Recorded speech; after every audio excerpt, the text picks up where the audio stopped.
Well, I think that is for all channels. I should go to the other room. But I think I could probably be in here for a while. Oh, Hello Kitty Island. Oh, that's cute.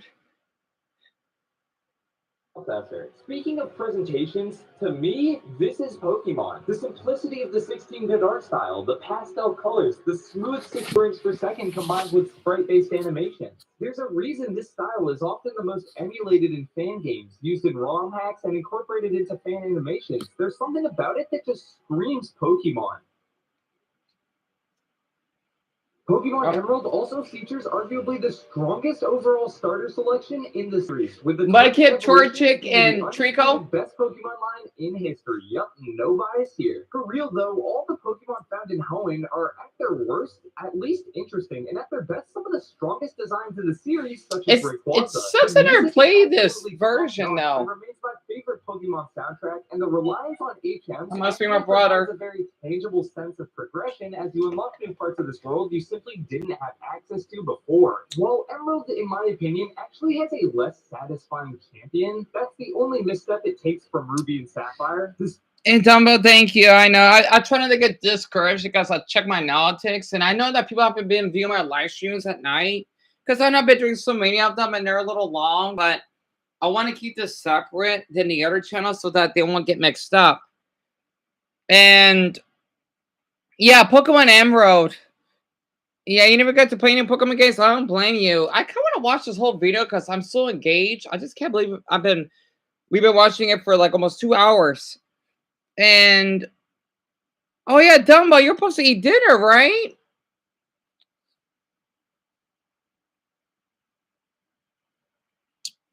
Of these two battling teams again is one of the best Pokemon stories we've gotten so far. It actually feels grand, and like Team Magma and Team Aqua each pose a threat to each other and this beautiful. Speaking of differences between Ruby, Sapphire, and Emerald, everything else is a massive improvement, with the crowning jewel being the Battle Frontier, an incredibly replayable post-game gauntlet featuring boatloads of extra content. No matter how you slice it, Pokemon Emerald remains one of the best Game Boy Advance games, one of the best Pokemon games, and one of the best handheld video games of all time. There is just so much to love about this game. It absolutely... Oh, no problem, Dumbo. Yeah, go ahead. Stands tall in pop culture. Oh, we got a newcomer. 42. Okay, there we go. What? This is 42? This game sucks. Really? I'm sorry. No offense to any paper. Well, I'm a Paper Mario fan man myself, but RPGs what? As a whole have quite the rocky. What? Whether it's great first additions to their respective franchises like Paper Mario 64 or some underwhelming ones, before them all came Super Mario. Oh, never mind. Much better. All right. Oh, I love that music. Gino's theme. Prior to Super Mario RPG's release in 1996, Mario... I agree. But, I like your name, by the way. Taylor, hi. Did you guys suggested? Hold on, let me check. Yeah, you guys suggested. Hello. I'm just basically reacting to, Switch stuff. And I do have another channel if you're interested. If not, that's fine. Ranking the top 100 Nintendo games of all time. This is like a live stream channel because I have another channel when it comes to doing like random stuff, but I kind of want to do like Nintendo related videos, but I'm still discovering what people like. So this is all nothing but live stream on this channel. At least 97% of the time it is.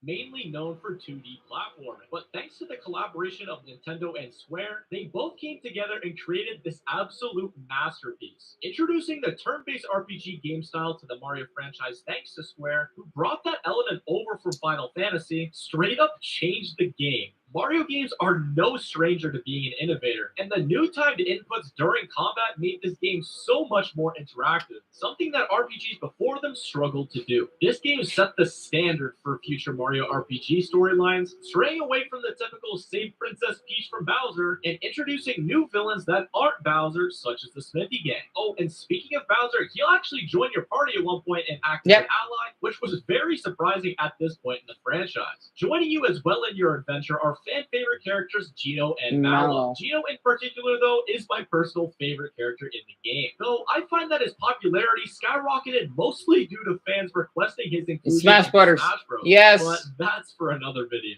27 years later, after being requested by fans for what seemed like the longest time, Super Mario RPG received a faithful remake on the Nintendo Switch, making an incredible game even better. Whether it's the new stunning HD visuals, the addition of triple moves, quality of life additions such as fast travel, auto-saving, and changing difficulty modes, it does what any great remake needs to do, respecting the past game that people love and appreciate, while sprinkling in new features to modernize it. Mario RPG laid the foundation for so many Mario spin-offs, such as the beloved Paper Mario and the Mario and Luigi series. It's a one-of-a-kind game, breaking the barriers of the typical Mario formula and creating something new and refreshing. With amusing dialogue, great music by Yoko Shimomura, incorporating arrangements by Koji Kondo that have aged phenomenally to this day, and unique gameplay mechanics in the Mario franchise, this is an absolute classic that fully stands the test of time.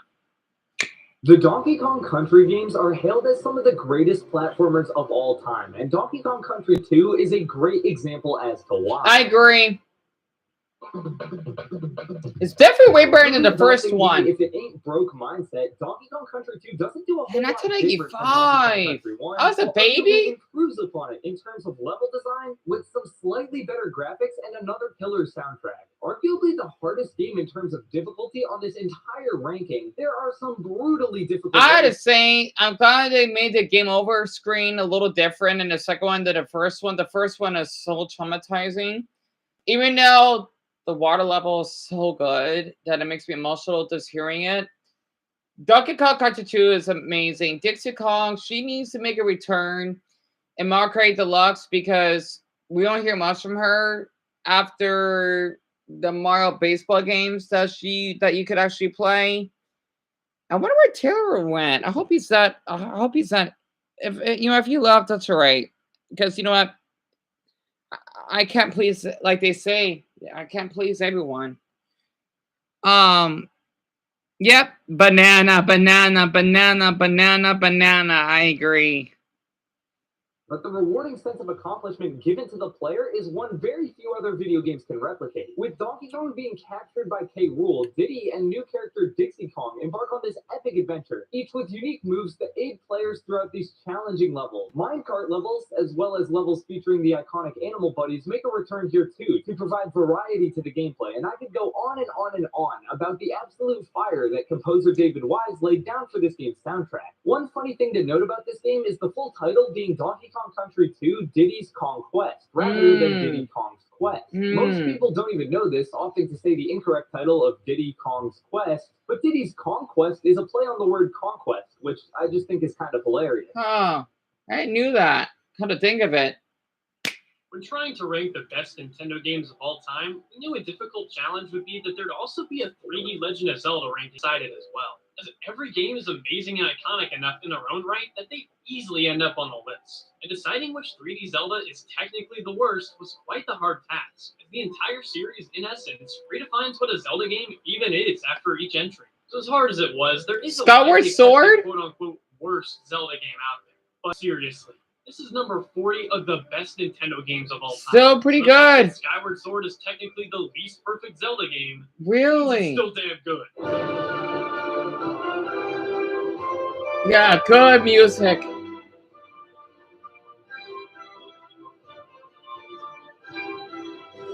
Legend of Zelda Skyward Sword is the earliest game set in the Zelda timeline, answering a lot of questions fans have had about the lore and the infinite cycle the series takes place in. And the story in this one is one of the best in the series, with it not only giving you huge lore bombs, but just being an encapsulating story on its own. In the other games, Link and Zelda don't usually interact much until the story begins. Twilight Princess? Sword, they were childhood friends, and it feels like there's real history between the two. So your search for Zelda throughout the game is all the more engaging. This game also has some of the best music in the series, and that's seriously saying something. The game's main theme being a reversal of Zelda's Lullaby might just be the most impressed I've been with a piece of music, like ever. Stand aside, Mozart. Koji Kondo, own your ass here. We haven't even mentioned the dungeons. Skyward Sword takes a much more open-ended style approach to the dungeons. And if you haven't heard... Wait, the only Zelda game that I've heard of during my childhood is the CDI, Darren, like that you must die, right? I know where you're coming from for that. It's just I've seen the game on YouTube Poop. Yep. Oh my goodness. Look at the start of YouTube Poop. Oh, it's such a classic. I might need to. And I know it is starting to get a little dark, and my brother's back. So I need to go. Like, I need to. How much time is left? Because I'm not gonna be able to watch the whole thing before sundown. I probably like once I hit to like 35, I'll go to the other room. They've got to be some of the best we've ever seen. And I noticed that items, enemies, and mechanics, and expertly putting your skills to the test as all right. blends together. And yet another great thing about this game, the characters. Not just Link and Zelda, but the side characters too. Bruce is an all-timer, with his arc being genuinely great. I mean, look at him. He's Bruce. So after all this praise, why is Skyward Sword the worst on the list? Well, if it isn't clear, just because it's the last 3D Zelda here, doesn't mean this isn't a near perfect game, because it is. There's just some minor hiccups this game has compared to the others. For one, the focus on motion controls can be a bit annoying for some, as sometimes you're not always in the mood to fling around your controller every time you want to play. Now, this issue was touched on in the Switch port, allowing you to use a basic controller, but if we're being real, I actually really dig the motion controls. Having to find the weaknesses and openings, then strike from the right angle to defeat them. I have to say the graphics look much better. Like this is still the Wii, but this got released 5 years after Twilight Princess, so no wonder they basically cleaned up more on the graphics. You can use a controller instead of motion controls. It doesn't fix all the issues entirely. Unique ways of defeating enemies can sometimes get tiresome, as not every single enemy needs to be a puzzle. And also, the combat can sometimes feel a bit laggy, like there's an input delay. But some of this game's issues are a bit deeper than controls. This game feels much more linear compared to the others. The crazy thing is, most 3D Zeldas are fairly linear, but they don't feel that way. And as I'll explain in future reviews, 3D Zeldas are all about that feel. But with Skyward Sword, the feel is sometimes lost as you're funneled from disconnected level to disconnected level. But let's be real, this game is amazing. Especially with the HD port tightening up some of the annoying UI issues from the original, Skyward Sword has a lot to love. As much as I'd love to blush about this game for another hour, let's get on with the list. Every game in the series has that one that old heads claim is better. Oh, damn it. Oh, that looks so good. Oh, that looks so good. And join me, Link, and I'll make you the greatest of. I can't do it, honestly. I do like this ad though. It's pretty cool. Or else. Oh, and you. I forgot about. I gotta find that again. Oh, there's that weird ad that I've been talking about. This ad's right there. That was such a weird ad. Also, I noticed that Taylor left, but oh well. It's all right. Either way. And you like cookies that are chewy? Same here, Darren. I don't like the crunchy ones. I used to, but I kind of grew out of them. For Zelda, that's Ocarina of Time. But if there's one game that exemplified this kind of rhetoric, Melee? it is undoubtedly Super Smash Bros. Melee. Why is it slow? Case study, as it is truly 39?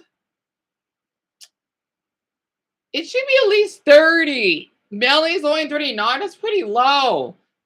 The casuals Melee and the communities Melee. Melee, like most of us know, was made in just 13 months and had one of the quickest development times in Nintendo. That's not bad. 13 months? The GameCube needed games and needed them badly. So Sakurai cooked up Melee, thought nothing of it, and continued on to his next endeavor. Except, just like how penicillin was discovered by not cleaning out a petri dish before a scientist went on vacation, Melee was not cleaned up before its release. And because of that, this simple, kooky party fighting game that was made for kids to play during sleepovers quickly spread like bacteria. Hardcore fans were finding exploits to move quicker like wave dashing, and defining a meta surrounding the Spaceys in their beloved shine. Soon, tournaments sprouted like weeds in between the cracks in Nintendo's game. It looks like they've advertising hurting dogs. That's what I'm thinking, Darren. Smash game being the one Literally. Cutting the root of weeds never meant they were gone for long. Players got even better, and the game got even deeper. Learning to play the game now meant much more than reading the manual. No, the community was the manual. L cancels, wave shines, chain grabs, wobbling. None of these were intended, yet it's the only reason the game is still played today. Well, not wobbling, but What if the hell's Nintendo wobbling? were to release a Melee HD remake, I guarantee it wouldn't be popular, because the only reason people play this game is for those exploits. That's not me dogging on Melee. I think it's what makes it so damn cool. If you could speedrun Melee, I already know that summoning Salt video would be legendary. Just because something is broken does not mean it's worse. Sometimes those mistakes are I miss that music. The menu music. damn cool. If you could speedrun Melee, I already know that summoning Salt video would be legendary. Just because something is broken does not mean it's worse. Sometimes those mistakes are just happy accidents, and that is exactly what Melee is. Is it still an incredible Smash game outside of competition play? 100%. Melee was the natural progression of what Smash was and would become. But that 13-month hiccup made something so deep and fascinating that people are still playing it 23 years after its release. Tell me another multiplayer game that has that longevity. You can't. Melee is just that game. Yoshi's Island, or internationally known as Super Mario World 2 Yoshi's I'm not Island, surprised. actually kind of deserves that Super Mario World branding because despite being Come to think of it, I think I did play this on the SP, the Game Boy SP when I was much younger. I forgot that I did because my grandmother got me a Game Boy Advance SP when I was 9. I remember now. like the original, with it being, if you could guess, a Yoshi game, it carries over that superb quality and replayability of Super Mario World. Yoshi handles amazingly. Instead of Mario's base moveset, Yoshi is decked out with a flutter jump, egg throw, and has unique transformations all throughout the game, like playing as a helicopter or even a mole tank. They hit the Yoshi formula out of the park their first try, the entire game never getting stale the whole way through because of that. You won't go a minute without a new mechanic, transformation, interesting enemy, or Mario screaming his head off because you got hit by a Shy Guy. That's a great segue, because one of the underlooked aspects of Yoshi's Island is that there is no conventional health bar like the normal 2D games. Instead, every time you get hit by an enemy, you have a certain amount of time to reach said screaming his head off Mario before you lose a life. That makes it surprisingly beginner-friendly, as if you're fast enough, you can take more than a few hits and still have some time left on the clock. The only non-beginner friendly part of this game is the insta-death drops that'll make you restart the entire level. But regardless, Yoshi's Island is still iconic 30 years down the line for a reason. It is an awesome game that is always fun to pick back up. Pokemon Diamond and Pearl released in 2006 as the first of many Pokemon games on the DS. Introducing so many new features, most notably online Then it got a play, chance. fans quickly fell in love with the Sinnoh region and so many of the amazing Pokemon that were They had good. online Diamond and play? Pearl were good, but they had their flaws. I didn't 2 know years that. later, a game that acted as the definitive version of Sinnoh was released. Introducing Pokemon Platinum.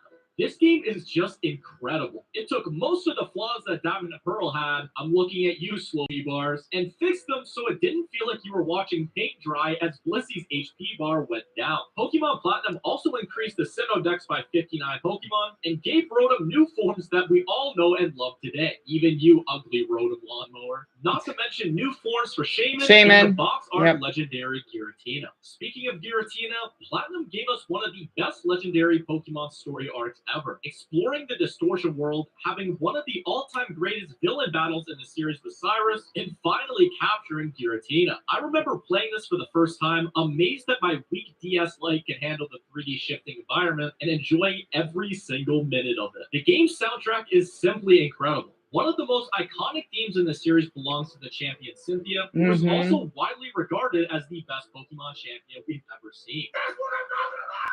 That's why he's the GOAT! Moving to the post game, Platinum makes the major as the best Pokemon champion we've ever seen. That's what I'm talking about. That's why he's the GOAT. The GOAT. Moving to the post-game, Platinum made some major upgrades compared to its Generation 4 counterparts. It replaced the Battle Park with the Battle Frontier, which includes a plethora of different battle facilities similar to Pokemon Emerald, as well as including a new building in the survival area, which has a rotating roster of key characters such as gym leaders and double team partners who you meet throughout the story, and you're able to battle them, which I thought was so sick. Pokemon Platinum is the definitive version of Sinnoh, and I still revisit it to this day. With the incredible vast region, great story, and post-game content, it's earned its rightful spot as one of the greatest Pokemon games ever created. Spoiler alert for a 30-year-old game, but Link's Awakening might be the only story in human history where no one cares that they go, yeah, it was all just a dream at the end, because it actually works. This game is weird. You have to collect instruments to wake up a giant whale called the For the Game Boy Color? Goombas, Chain Chomps, Kirby, Yoshi, and a dude from SimCity. There's 2D platforming sections. Kids explain how to save your game and then admit they have no clue what they're saying. It's a Zelda game taking place on some random island with only a passing mention of Zelda herself. The entire experience has this bizarre mystical quality which lends to the entire game feeling, wait for it, dreamlike. And the tilt-shift diorama-style aesthetic of the 2019 remake only accentuates this out-of-body feeling. Link's Awakening is also a funny game, like really funny. That was a Mario. The 2D Zelda formula is nearly perfected here, incorporating some of the best tropes and mechanics from games past, such as a sprawling open world and various enemies, while introducing new characters and bosses to this delightfully charming game. To nail all of this in Zelda's first handheld entry is nothing short of remarkable. Plus, the music is absolutely incredible, with Tall Tall Heights and the Ballad of the Windfish being towards the top of the entire series' illustrious soundtrack. The previously mentioned 2019 remake includes the optional color dungeon from the Game Boy Color re-release, customizable dungeons, and quality of life changes such as permanently equipping the sword and shield, essentially removing a lot of key item management from the original. But no matter how you play this game, its great puzzles, dreamlike atmosphere, witty writing, and infectious charm are just some of the reasons why it's one of the best Zelda titles ever made. I do like the Mario Easter eggs. Throughout your life, there are moments you'll never forget. Your first kiss. Well, speaking of first kiss, ad.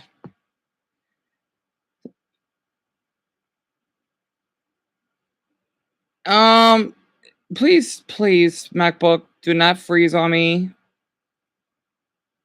It's stuck at 21 minutes and 9 seconds. Oh dear. Yep. Oh yeah, Darren. Yeah, I know about that. I wonder who's the one that started that like catchphrase. Oh, I hope the Buddha, the MacBook isn't freezing on me. I'll be so upset. Like this is like my third take today.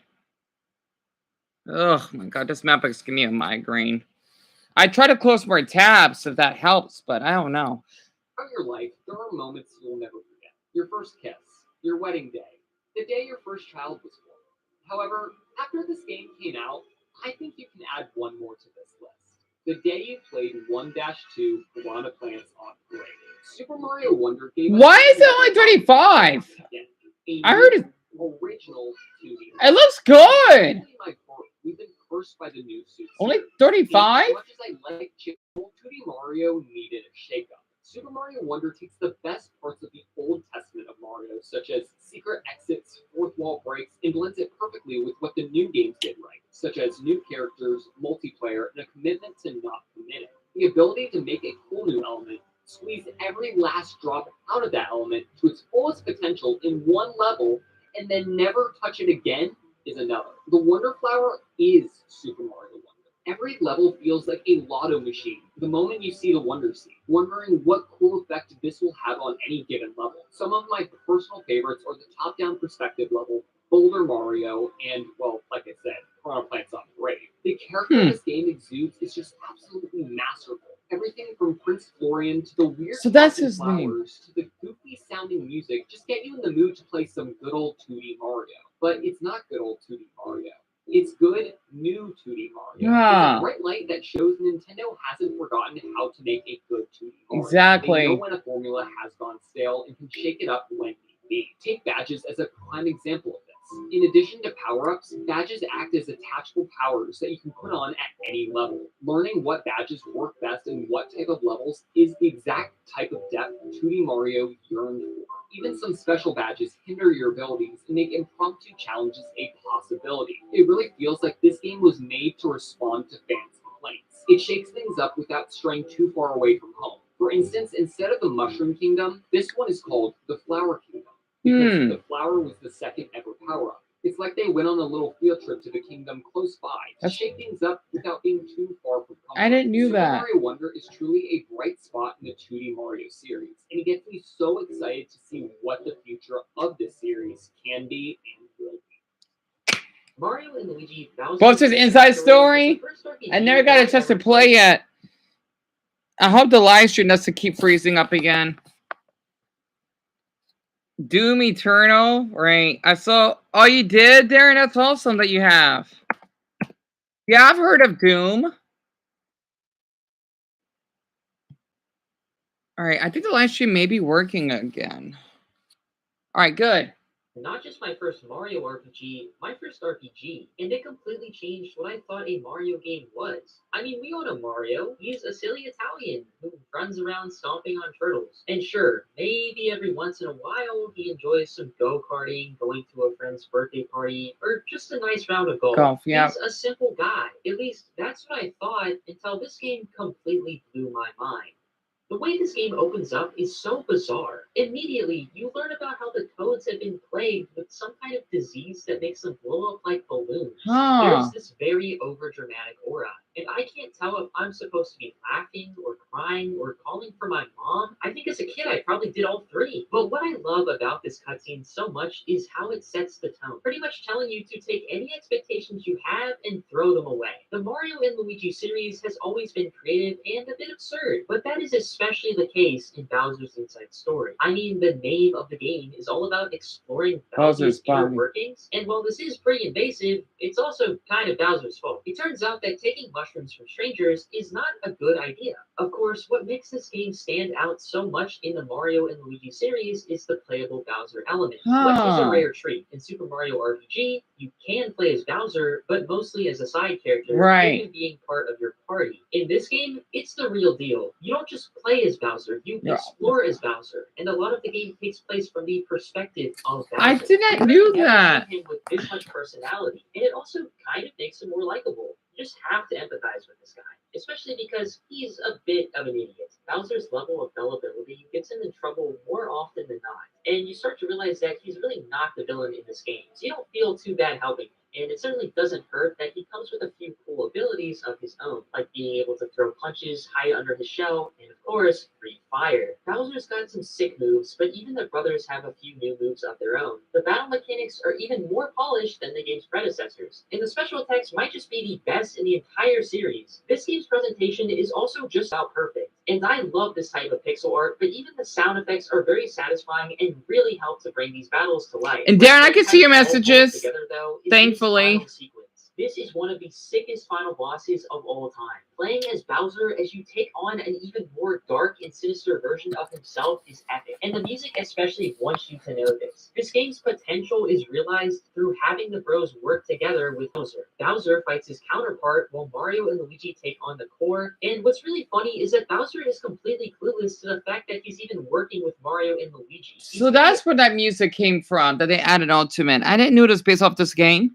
The enemy of my enemy is my friend situation. Seeing this completely new dynamic, paired with some funny dialogue and compelling storytelling, makes Bowser's Inside Story very memorable. I absolutely adore this game. I grew up with it, but honestly, I recently went back and played through the whole Mario and Luigi series, and this game still holds up the best. In fact, I kind of have a newfound appreciation for it. The battle mechanics are just really, really good, and with such fun and precise gameplay, I decided to finally face my demons and take on the game's boss gauntlet. And it's no joke, but I absolutely welcomed its level of difficulty. It's very rare that for a game I grew up with, I'm able to come back to it and like it even more. But this game actually did that. The Mario and Luigi series, there's really no experience like it, and Bowser's Inside Story is the peak of that experience.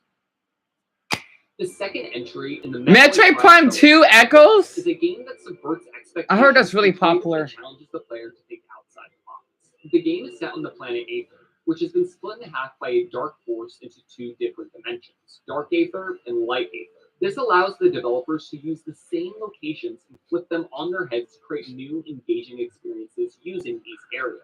That creative decision for most games might not work, but for Metroid, it does. If the series is known for one thing, it's making backtracking enjoyable. This is that flipped on its head. This game is much darker than the first game, which I think was a major step in the right direction for the series. The game feels gritty, isolating, and at many times frightening. That heightened alertness while playing works well coming off the heels of Prime 1. And I'd go as far to say that this is my favorite atmosphere in any Metroid game. The sound design and music are absolutely brilliant and fit the tone of this game so brilliantly. Exploring the abandoned Torbus Bog, listening to this is genuinely terrifying. The music in this game is so gloomy and pessimistic, you'd forget you're playing a Nintendo game. One of my favorite parts of this game, as I stated earlier, were the Dark Aether sections. In the Dark Aether sections, Samus's suit gets damaged by the atmosphere. So to combat this, you have to recharge in safe zones. This might sound crazy, but it kind of reminds me of a water level without actual water physics. The safe zones act as a little pocket to keep the player alive, and without introducing a weak swim mechanic. This toxic atmosphere mechanically actually works really well to drive up anxiety and stress. Truly everything you'd want out of the Metroid Prime game. It's not only a unique entry to the Metroid Prime series, but a unique game that everyone should play. Wow. Oh, let me guess, another Pikmin. Pikmin 4, right? I'm surprised it's so high on the list. A game that, in a lot of ways, is a redemption story for the franchise. Oh, it looks but not awesome. the way you might expect. See, despite every entry being critically acclaimed, after the meddling sales of the third game, Pikmin fans were doubtful they'd even get a fourth entry. With the previous three games all releasing on Nintendo's worst performing consoles, never seeming to sell too well, it was like the franchise was destined to be underappreciated. What business incentive did Nintendo have to even make a fourth game? But hope for the franchise was quickly revived when the series creator Shigeru Miyamoto told the press in 2015 that the fourth game was in development and was actually close to completion. In an instant, Pikmin fans went from doubtful and disappointed to over the moon. The Pikmin franchise would live on yet another day.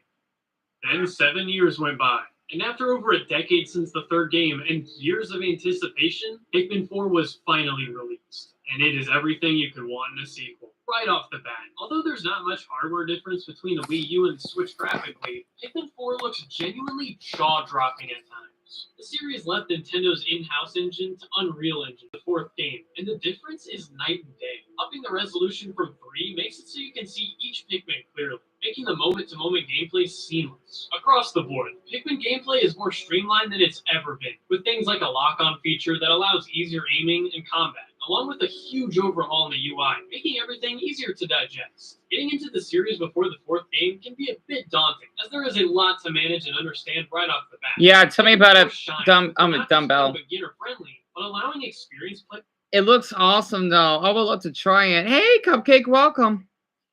To maximize their efficiency, not just through things like unique button mapping, but through the Wish I had Advil. challenges.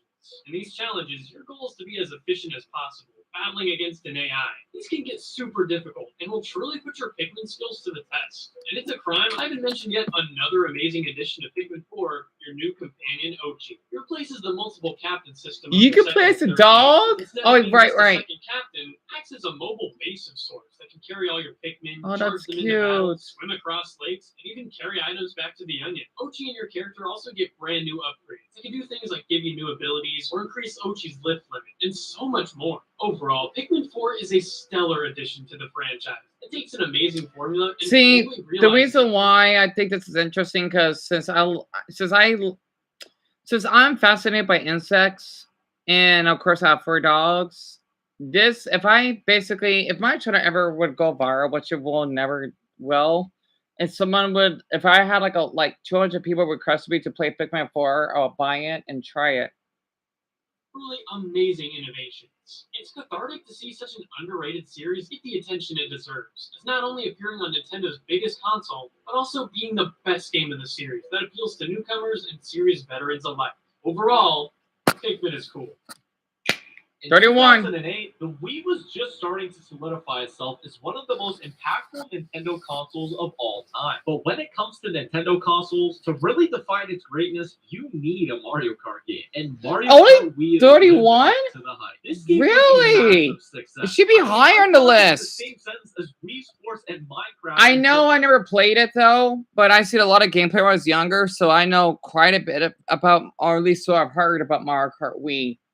Sheer popularity, bringing people together like never before due to the success of the Wii. It's truly one of the best Mario Kart experiences you can have. When talking about a great Mario Kart game, there are so many factors to take into account. You've got tracks, character roster, battle modes, mechanics, items, and so much more. But Mario Kart Wii does all of this amazingly. Starting off here with the tracks, I truly believe, even with Mario Kart 8 Deluxe existing, this game has the greatest Nitro tracks in this series' history. I mean, we're talking about Coconut Ball, DK Summit, Mushroom Gorge, Maple Treeway, Koopa Cave, and I could just go on. It's stacked, and it truly will be a monumental. It sucks I never played it. In future installments. The character roster covers every area of the Mario franchise at this point, and even does more than expected. Rosalina making her Mario Kart debut. He's dropping into the mix, but how can I forget about the Funky real Kong. GOAT Funky Kong? Am I talking about the character roster mostly because I love Funky? Possibly, but how can Everyone you not brings him love up. Funky Kong? He's just a cool-ass monkey with a surfboard. This game should be #1 just because of Funky, man. Moving to battle mode, it was done very well, including the stable balloon battle and introducing coin runners. There's 10 total courses, including 5 Nitro and 5 Retro. This mode was super chaotic and a blast as every Mario Kart battle mode should be. To the online, it got a massive overhaul since the most introduction in Mario Kart DS. You weren't limited on what courses you could play, nor did you have to play a limited race with a small number of players. There were very minor lag issues in my experience of playing it, and it honestly was amazing to play against people from all around the world, which worked better than expected considering the connection difference and where internet strength was back in 2008. This online mode truly laid the groundwork for what a perfect Mario Kart Online experience could be.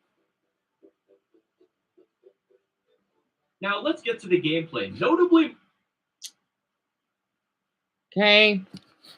Well, as we wait for the ads to fade out. And Dumbo, that's Mario Kart. Oh, welcome back. That's Mario Kart Wii. And I've obviously saved the money you earned so that you could get a cheap hotel. Yeah, I agree with Darren on that. And I'm glad Cupcake is going well for you. That's what matters. Sucks that Taylor never responded out there, but that's fine. They might be a little young, I suppose. Anyway, yeah, these ads going away. Okay, we're back. Now let's get to the gameplay. Notably, Mario Kart Wii added tricking, bikes, and boost half pipes, which were all welcome additions. And you could wheelie, which was so satisfying. Now, were the biking and wheelie stats on Funky Kong Flame Rider completely broken? Maybe, but it's just too enjoyable for me to care. Regarding control schemes, this game had a wide variety of options you could go with. Whether it's the Wiimote and a nunchuck, or the iconic Wii Wheel bundled with the game, that alone gave us a ton of options. Not to mention the classic controller and the game. I knew it. The possibilities were endless, and that was really important for the game. Yeah. Going back to the Wii Wheel, this hunk of plastic paired with the Wiimote's motion controls helped introduce so many non-gamers to the world of Mario Kart, which helped catapult this game to one of the most accessible games of all time. Mario Kart Wii is just flat out fun, no matter how you slice it. Whether it's Grand Prix alone, racing with your friends, or battle mode, it's just an all-time classic that I still find myself going back to constantly. It isn't the second best-selling Wii game for no reason. Super Smash Bros. Brawl is an amazing game with number 30. I wish it was number 20. I'll take it. I'll take it. Okay. Yet it is still easily one of the greatest games in Nintendo. Of course it is. Solely for the fact that this is a shot in the game. Well, the Suspect's Emissary, because of how all the characters can interact with each other, especially how Samus and Pikachu basically were interacting with each other. I think that's incredible, and I know a lot of boys thought that Zerasu was really sexy back then because of her ass. The stage builder, even though it was quite limited. The Wi-Fi, which is incredible because I basically was part of it. And just the gameplay in general. I was hoping this would be a little higher, though. I'll take it. Smash Bros. Campaign, the Subspace Emissary, takes what has to be easily the worst Smash gameplay out of the series. What? It carries this game from pretty good to Is that the every fan's worst? dream. Seeing all these Nintendo characters interacting in high-quality cutscenes is a sight to behold. And although Brawl's gameplay is questionable sometimes, especially with the tripping, there's still a load of fun to be had. Whereas they could have done a bare-bones milquetoast story that kept most of the franchises separated until a grand finale, did the exact opposite, seemingly splitting up the well-known groups on purpose, as to give us crazy parodies you could only find in a fan fiction. And don't look those up. Pikachu with Samus, Mario and Pit. My personal favorite, Fox and Diddy Kong. I agree with that. There's even a mini character arc with Fox about coming around and helping. I love how the way Diddy Kong distracts Falco. That's cute. Wait, what do you see about fan art?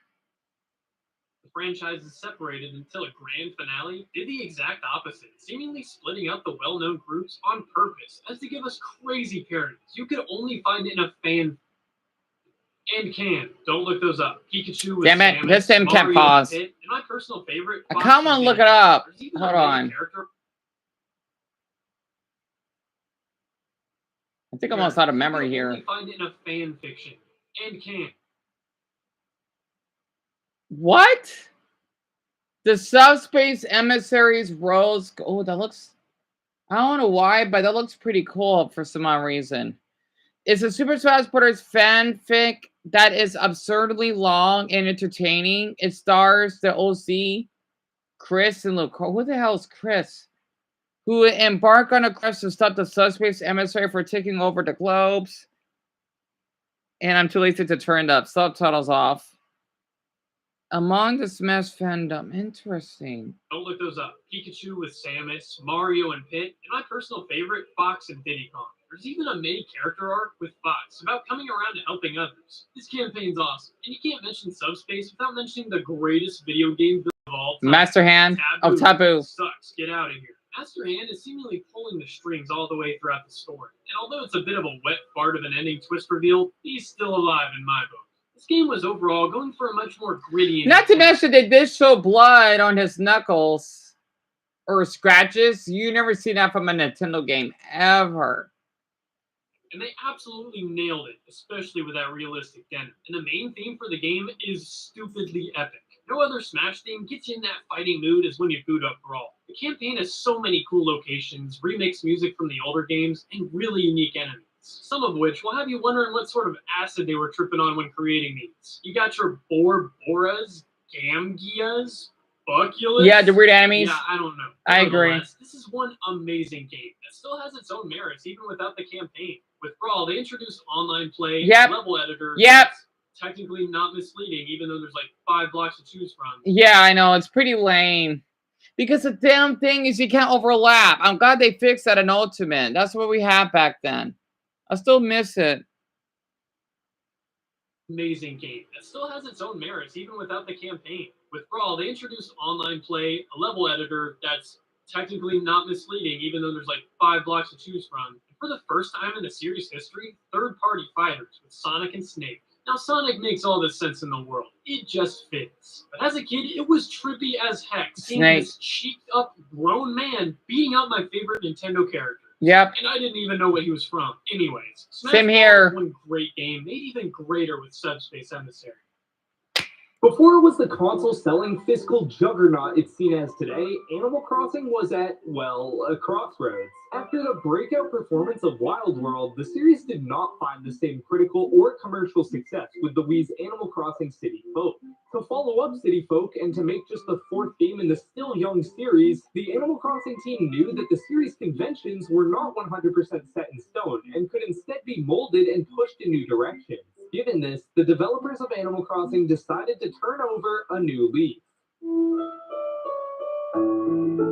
Wait, for the 3DS? An incredibly important chapter in this series' life. While it managed to successfully build and expand on the content the series was known for by featuring new villagers with different species and personality types, mechanics such as swimming... How is this way higher than the Switch? I'm impressed.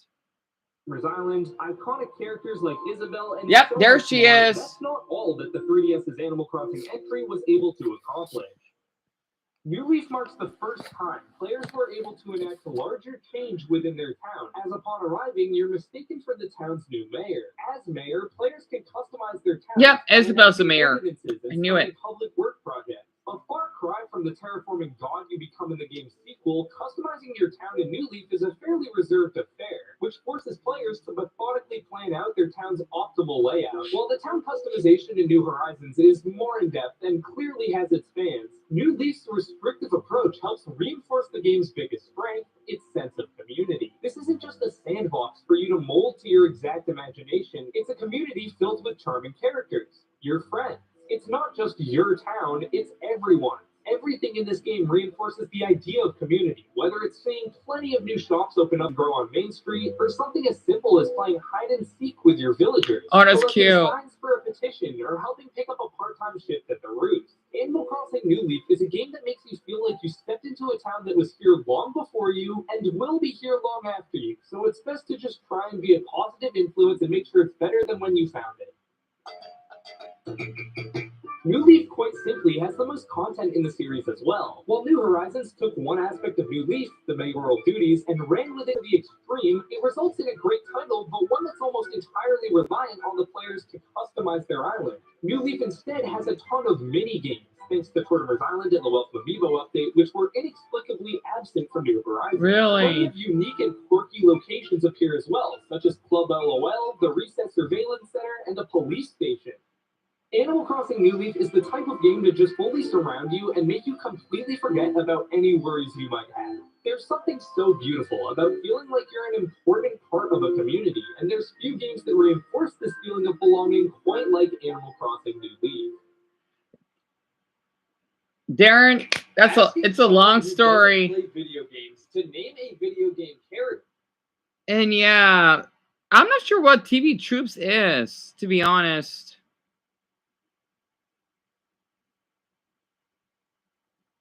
Yep, Dumbo, it's New Leaf. And Isabel's supposed to be the mayor, yeah. It's not the original. The original is this Animal Crossing.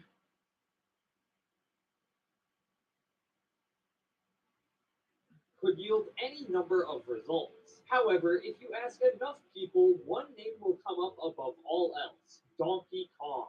This shouldn't be surprising. After all, he's the one who started it all, single-handedly positioning Nintendo for market dominance with one of the most popular and iconic arcade games of all time. After Nintendo moved into the home console space, they wanted to bring DK into the new age of platformers. Fittingly, Donkey Kong Country starts off with the old Cranky Kong standing on the classic red girders playing the music from the arcade game from a phonograph. All of this for Donkey Kong to come swinging in and effectively Donkey Kong Country. Not messing around with that old stuff anymore. I agree. Are you kidding me? Transition from the arcade to your TV and keep up with the changing video game landscape, Donkey Kong needed to reinvent itself. And Rare came in here and just showed everyone how it's done. The original Donkey Kong Country does not get nearly enough credit for just how many risks it took in pushing the industry forward. The unprecedented pre-rendered graphics helped this SNES game. Oh, it's 6.9 right now. Like the PlayStation that released right after. The masterfully crafted score by David Wise, not wanting to be outshone by the visuals, is still potentially the most impressive video game soundtrack ever produced, especially when you consider the limitations imposed by the SNES. Despite the console's underpowered sound chip, Wise still beautifully mixes together ambient noise that might as well straight up been ripped from Donkey Kong Jungle itself, with some of the most varied compositions I've ever heard. It cannot be overstated how mind-blowing it is that a song like Jungle Groove, with all its hypnotic percussion and catchy synths, exists in the same game as Aquatic Ambiance, which is a song so relaxing that hospitals should seriously start prescribing it to patients with insomnia. I agree.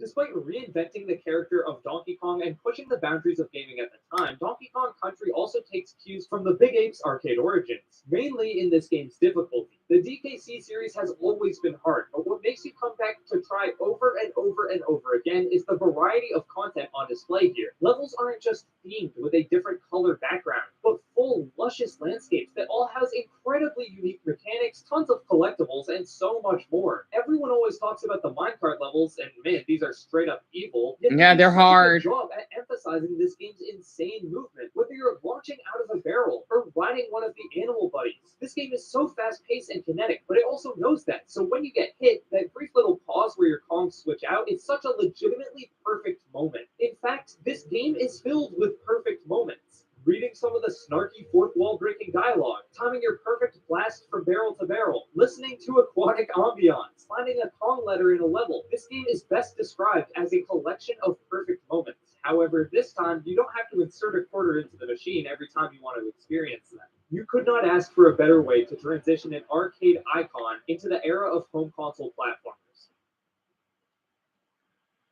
On a list full of the most incredible games ever made, Oh, but gotta wait a bit. There's an ad again.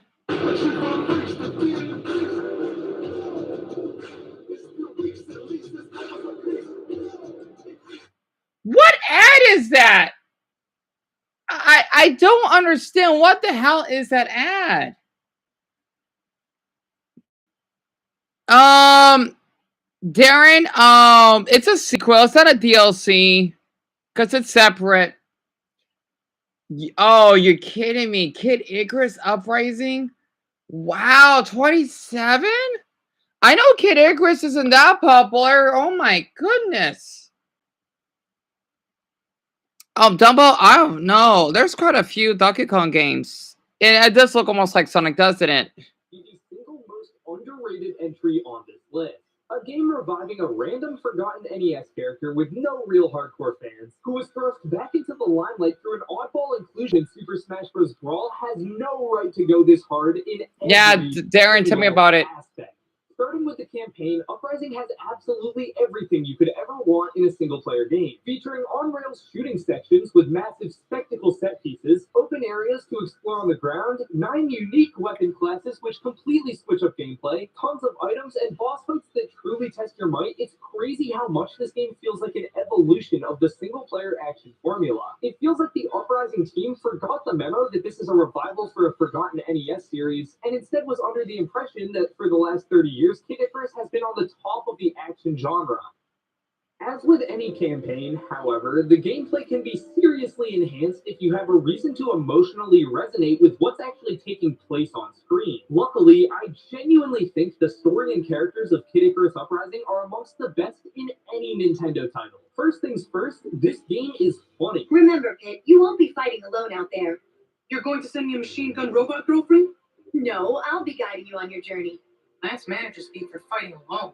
The constant I love the banter voice between acting. characters, all fully voice acted, is so sharply written, it's genuinely surprising it's from a Nintendo game. There's also enough fourth wall breaks to make Deadpool jealous if that's your sort of thing. You'll have to take into account a power piece's size and shape. Cool. Looks like all that Dr. Mario was about to pay off.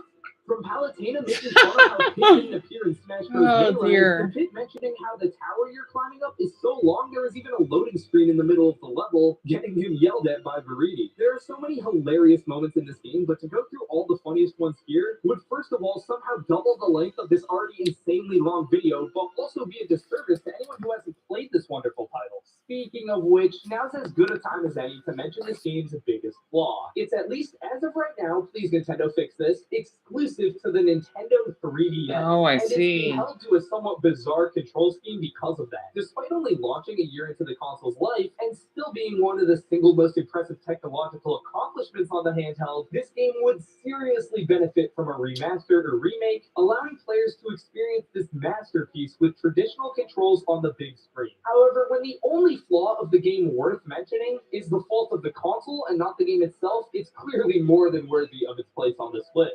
Uprising's insane variety is another strong point of the game. The variable Yep, 0.0 Darren, to 9 yes, he player is. difficulty found in Smash And I can 4 see your Ultimate comments. Classic modes actually originated here. Dumbo, you combining don't have to players worry. With difficulty options and increased rewards to fit all skill levels. There's actually a lot of shared DNA between Uprising and the Super Smash Bros. Series in terms of mechanics and design, as both were created and directed by Masahiro Sakurai. One additional similarity is the soundtrack being an absolute banger. God, it's actually criminal how overlooked this soundtrack is, because in terms of epic orchestral pieces, this sits above even Skyward Sword in my opinion as some of the best Nintendo has ever produced. I have to agree. While the online is unavailable now thanks to the closure of the 3DS Wi-Fi service, the 3v3 Light vs. Dark mode was kind of ironically an incredibly underrated mode even within this heavily underrated game. Everything about this package is just shocking. It's an absolute absolute travesty that everything jam-packed into Kid Icarus Uprising is still stuck on the 3DS, but regardless, it remains my personal pick for the most underrated Nintendo game ever made, and it's one of the best games they've ever made as well. The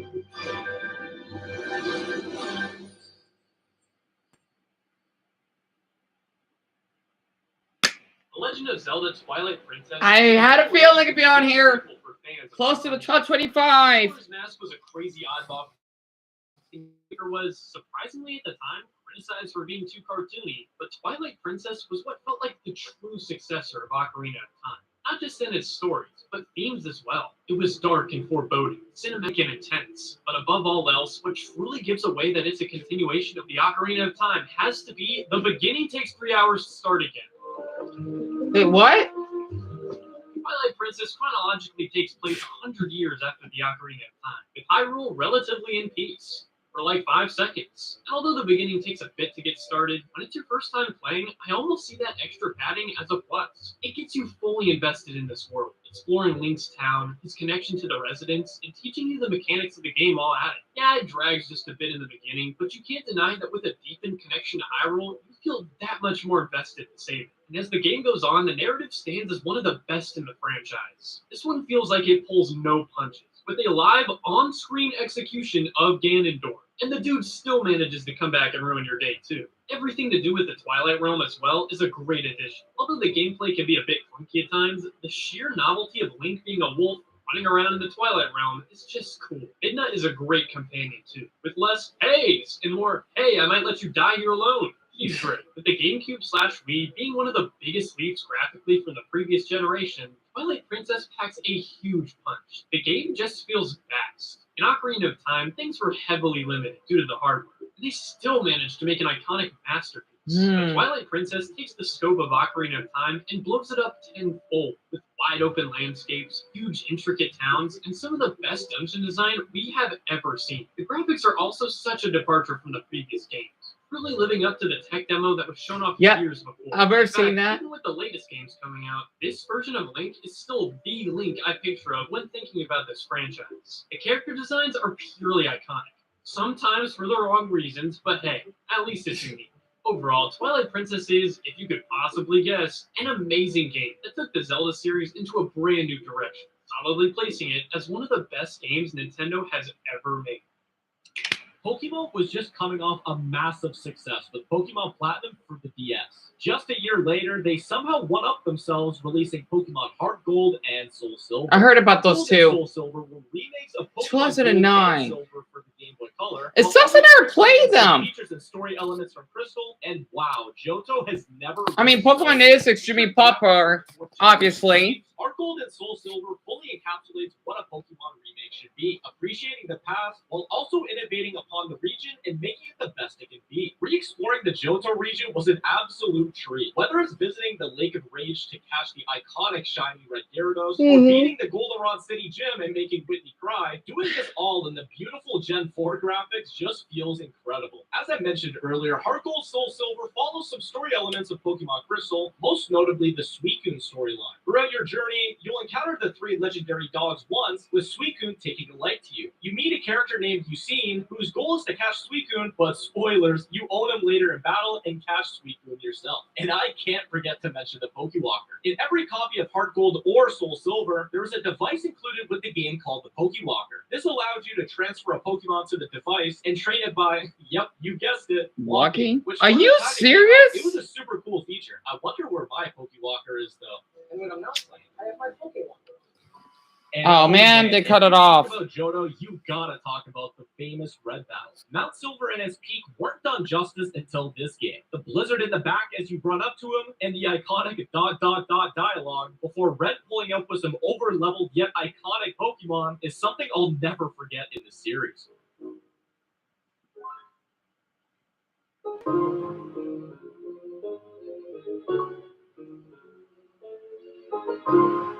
Oddly, some of my favorite parts of this game are small additions and quality life features. Firstly, Pokemon following behind you. This was a feature back in Pokemon Yellow that was brought back in the Gen 4 games, limited, however, as there were...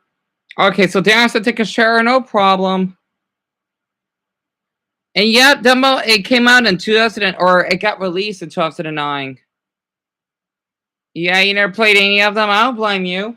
A few select Pokemon that can follow you while in a certain area called Amity Square. Pokemon Heart Gold and Soul Silver does it so much better, as 493 Pokemon in the National Pokédex are able to follow behind you at all times, which is just an amazing touch. The quality of life feature I'd like to bring up is auto run, and oh my gosh, I never knew how much of an inconvenience it could be to constantly have to hold down a run button on the DS. But with Heart Gold Soul Silver, you can just toggle your running on the bottom screen and voila, you don't need to hold B anymore. For long gaming sessions especially, this is a godsend. Pokemon Heart Gold and Soul Silver are the greatest Pokemon remakes of all time. It takes Game Boy games that felt dated, gives them that Generation 4 coat of paint, and makes them some of the most content-filled, enjoyable, and replayable games in the entire franchise.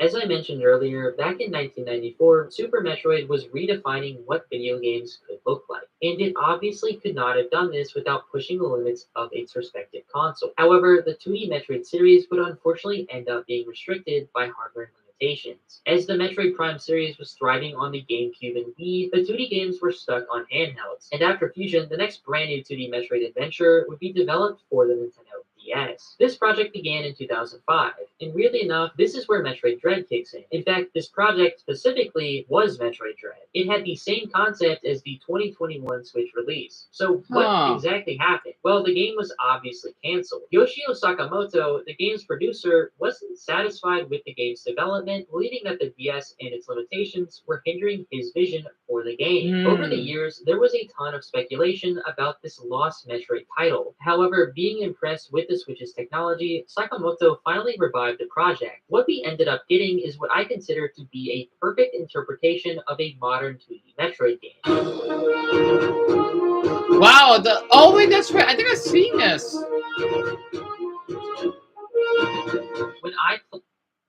Damn it. Can his ass go away for once? Anyway. So, Dumbo, you never had a GameCube? You had to worry. You're far from the only one that didn't have one. I mean, I know I did, but not like, I don't think the GameCube was that popular. You know, compared to the other consoles, so I know where you're coming from on that. Yep, Metroid Dread. When I play Metroid Dread, I probably feel a lot like a kid playing Super Metroid back in 1994 would have felt. Sakamoto being able to take a dead project and make something that holds up to a 30-year-old masterpiece is incredible. It feels almost as if lightning struck twice. When you actually think about it, the genius of its level design is very apparent, but its genius lies in the fact that it's not apparent. This game doesn't hold your hand. It doesn't tell you what to do. You're not actively thinking about how the game was designed, and that's because the game's design is subtle. It guides you. Oh, so the reason why the voice changed, Dumbo, yeah, good hearing, is because they do this as a team. Like, they put this together because the guy that uploaded this, he said that it took him since April to set up this list. So yeah, you can see how long it took him. When I solve a puzzle or unlock a new mechanic, I feel smart. I feel like I actually did that. And that's something that's incredibly difficult to capture in a game. As a developer, you're obviously going to know how to complete your own game. But how do you put yourself in the mind of a player? And not just their mind, it kind of does, doesn't it? That the player themselves isn't even considering. Of course, Super Metroid had already nailed this format. And what Metroid Dread does best is make it feel brand new again. Sure, you have the beautiful visuals, a big map, and cutscenes, but the actual mechanics are very polished as well. How Metroid Dread feels new is through its combat. Now with a controller that offers even more buttons, you can perform a ton of various precise input combinations. And trust me, the game is going to make you do that. There's an entirely new layer of difficulty added with Metroid Dread. You are expected to have your controls mastered, and while this is hard, it doesn't feel tedious. In fact, it's quite the opposite, with the movement in the game feeling super fluid and thus feeling super satisfying as well. Metroid Dread is great, and how could it not be when the developers refused to make anything short of the masterpiece they wanted it to be? The DS might not have been the best place to start, but on the Switch, this game feels right at home, and it's a fun.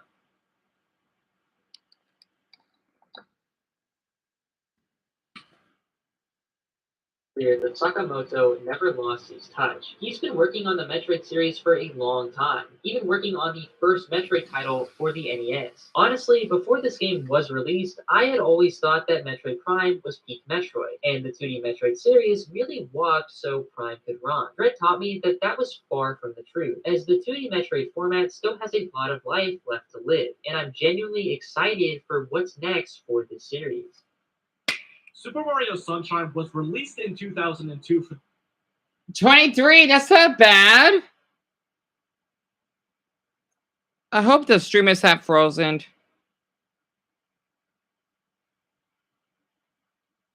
the GameCube, and it's one of the most unique 3D Mario games we've ever seen, even to this day. Starting off into the game, we watch Mario, Peach, and Toadsworth go on vacation to Isle Delfino. However, they are met with someone, spoiler, is just a kid with mommy issues, impersonating Mario, who paints the island with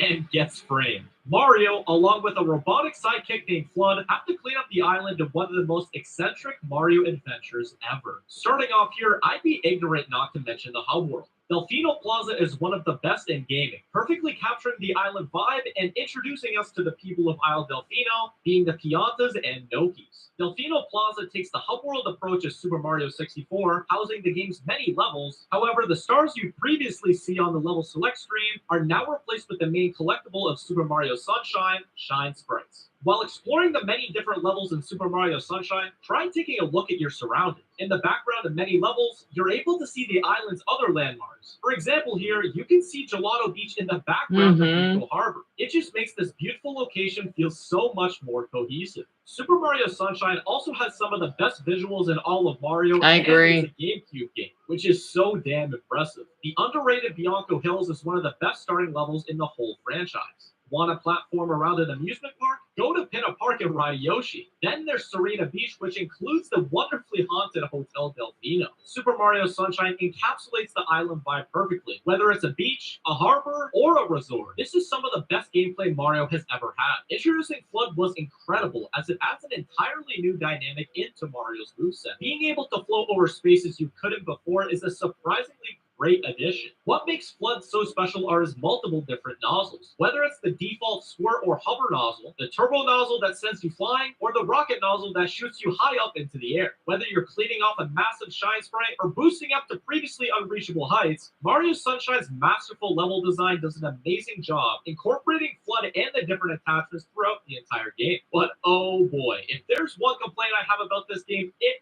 has to be the blue coins without question. I agree. So many issues regarding them that if fixed, And the secret levels when you don't have flood. Oh boy, it was a complete hell.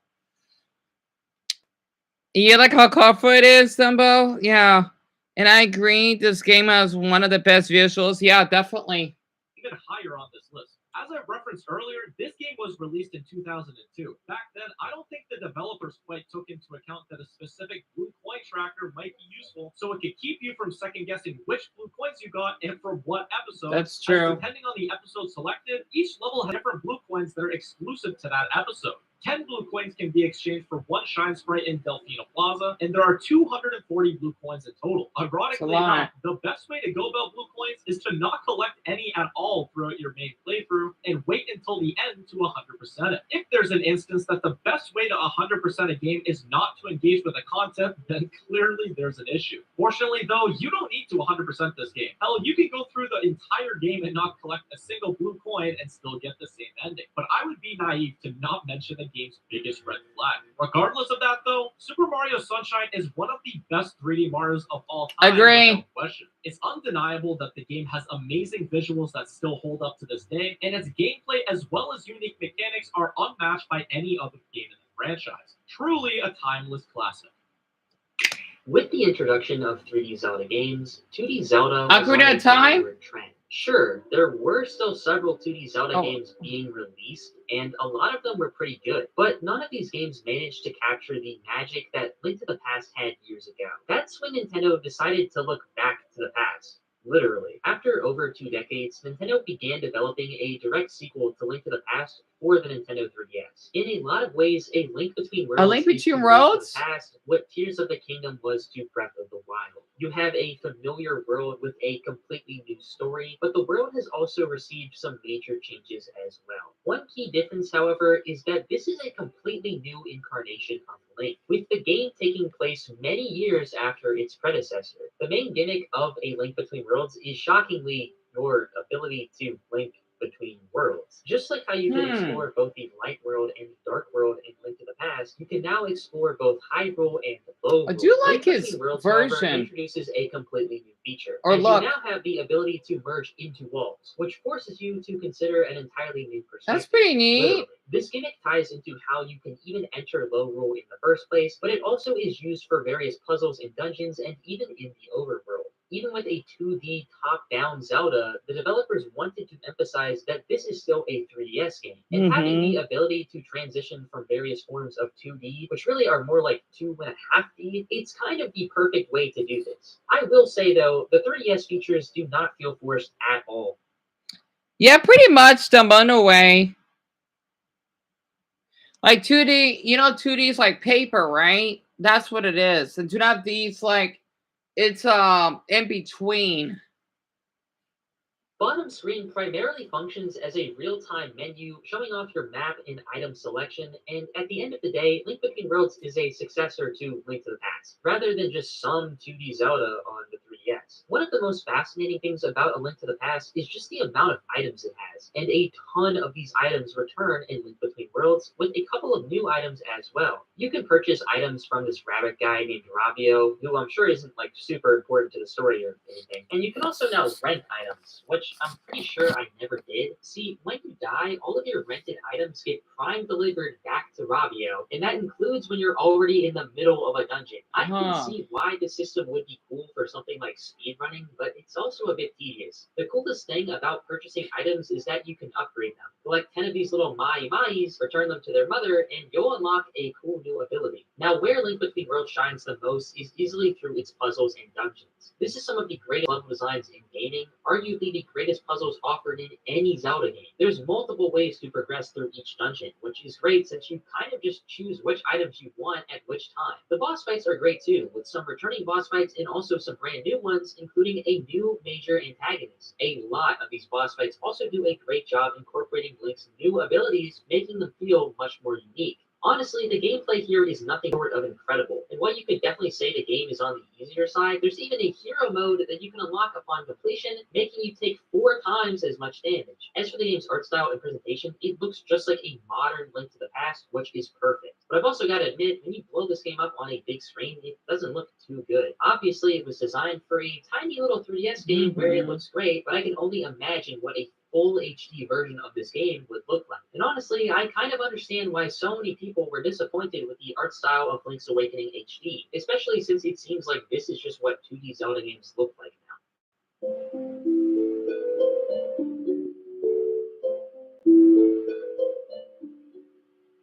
The Legend of Zelda: A Link Between Worlds is nothing short of a masterpiece, and even though it was supposed to be a follow-up to one of the greatest games of all time, it definitely proved itself to be a worthy sequel. Being a sequel, it obviously isn't as revolutionary as A Link to the Past, but it is still an absolutely amazing experience. With such a fun story, a great presentation, and practically flawless gameplay, I think it would honestly be completely fair to put this game even higher up on the list. And if anything, having this game at only 22 says less about this game and more about just how many incredible games Nintendo has released over the years.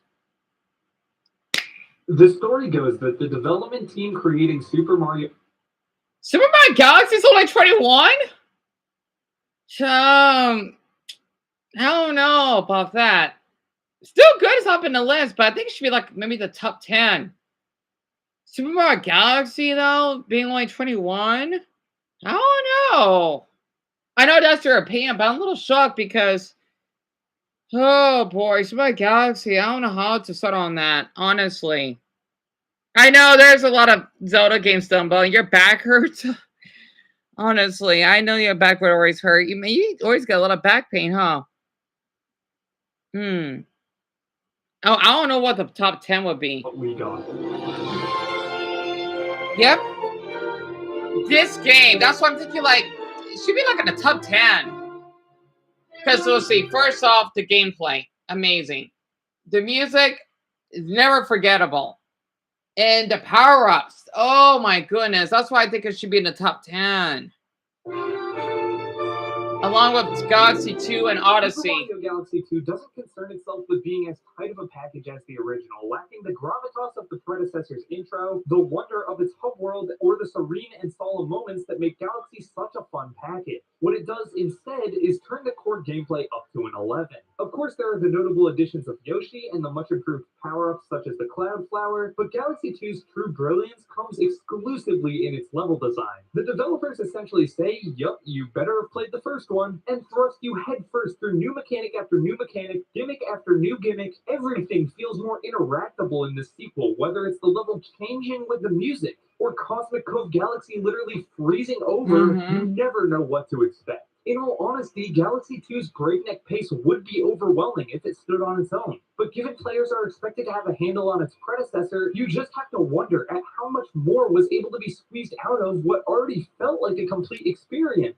Developers at Nintendo are so often required to develop these incredible systems and mechanics such as Sunshine's Flood or Odyssey's Cappy, just to use them once and toss them aside and begin working on the next game. It's so refreshing to see them actually take another stab at the gravity mechanic here, with the knowledge that this is no longer a foreign idea to the player. They build on Galaxy's mechanics in such natural yet inventive ways that, as a player, you can't help but marvel at how you didn't think of some of these ideas while playing the original. Just on premise, Super Mario Galaxy 2 will always go down as one of the most odd 3D Mario games to ever be released. Yes, it's weird we got a numbered sequel to a 3D Mario game. Yes, it's weird that the game opens up with a less dramatic retelling of the original's intro, inexplicably in 2D. Yes, you can basically ignore the entirety of Starship Mario, turning the level selection into a new Super Mario Bros. Style experience. By far the worst of any 3D Mario game to that point, and yes, this arguably isn't as cohesive of a total package as Super Mario Galaxy. But it's not Super Mario Galaxy. It's more Super Mario Galaxy. I agree. More incredible orchestral music, more unique gravity mechanics, more inventive power-ups, and more of the best level design in the history of video games.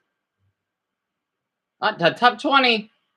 Being a sequel to Ocarina of Time, Majora's Mask seems like Majora's it would be Mask. a easy game. I had to a develop. feeling. Ocarina essentially laid the groundwork for this title, so it didn't really have to revolutionize the Zelda format to be good. However, you could probably say the same about Zelda 2, and that game is kinda bad. What likely made Majora's Mask a difficult game to develop was the amount of crunch time it required, since it was developed in under 2 years. Because of this, the game borrows a lot from Ocarina of Time, including its art style and combat system, but the story and many of the gameplay elements are completely original, making this game feel like its own. So while it may be a sequel, I wouldn't really call this game Ocarina of Time 2. In several ways, this game is almost a slap in the face to Ocarina of Time. Play this game for 5 seconds and you'll immediately get an eerie vibe. Majora's Mask's underlying creepiness is entirely intentional. The story is creepy. The characters are creepy. The and moon. The visuals are creepy. Although this probably has a lot to do with the N64's graphics. Some people absolutely love this unsettling theme, and some people hate it. But what you can't deny is that Majora's Mask had no issue redefining what it meant for a Zelda game to be a Zelda game, and you can only respect the risk it took. Something that is even more divisive, however, is the game's story, and that is because of how it ties to the actual gameplay. The moon is threatening to crash into the Termina village. This dude absolutely hates the people of Termina. Seriously, just look at his face. With the looming threat of the moon, you only have 3 days to figure out a way to, well, not let the moon kill everyone in Termina. This was a completely new concept for the Zelda series. Having to actually manage how you use your time, it keeps you constantly on your toes. But it can also be a bit of a distraction, especially as you try to progress through the story. And thankfully, to avoid your imminent demise, you can play the Song of Time to reset back to day one. In its unconventional, overlying story, the story really excels through its world building. You start to realize that this isn't just your story, as many of the other characters are dealing with their own story as well. It's fun to meet various characters, but just as the main storyline has a creepy undertone, the smaller story elements are often incredibly sad and depressing. Helping the individual characters along your journey becomes more rewarding than completing your main objective. Sure, you can save the entire village, but seeing how the characters actually interact with each other feels much more real. Like when you help to cure a mummified man so he can reunite with his terrified daughter. The actual Oh, gameplay and mechanics of Majora's Mask is fairly similar to Ocarina of Time, with various items, dungeons, and side quests. A completely new gameplay mechanic, though, is obviously the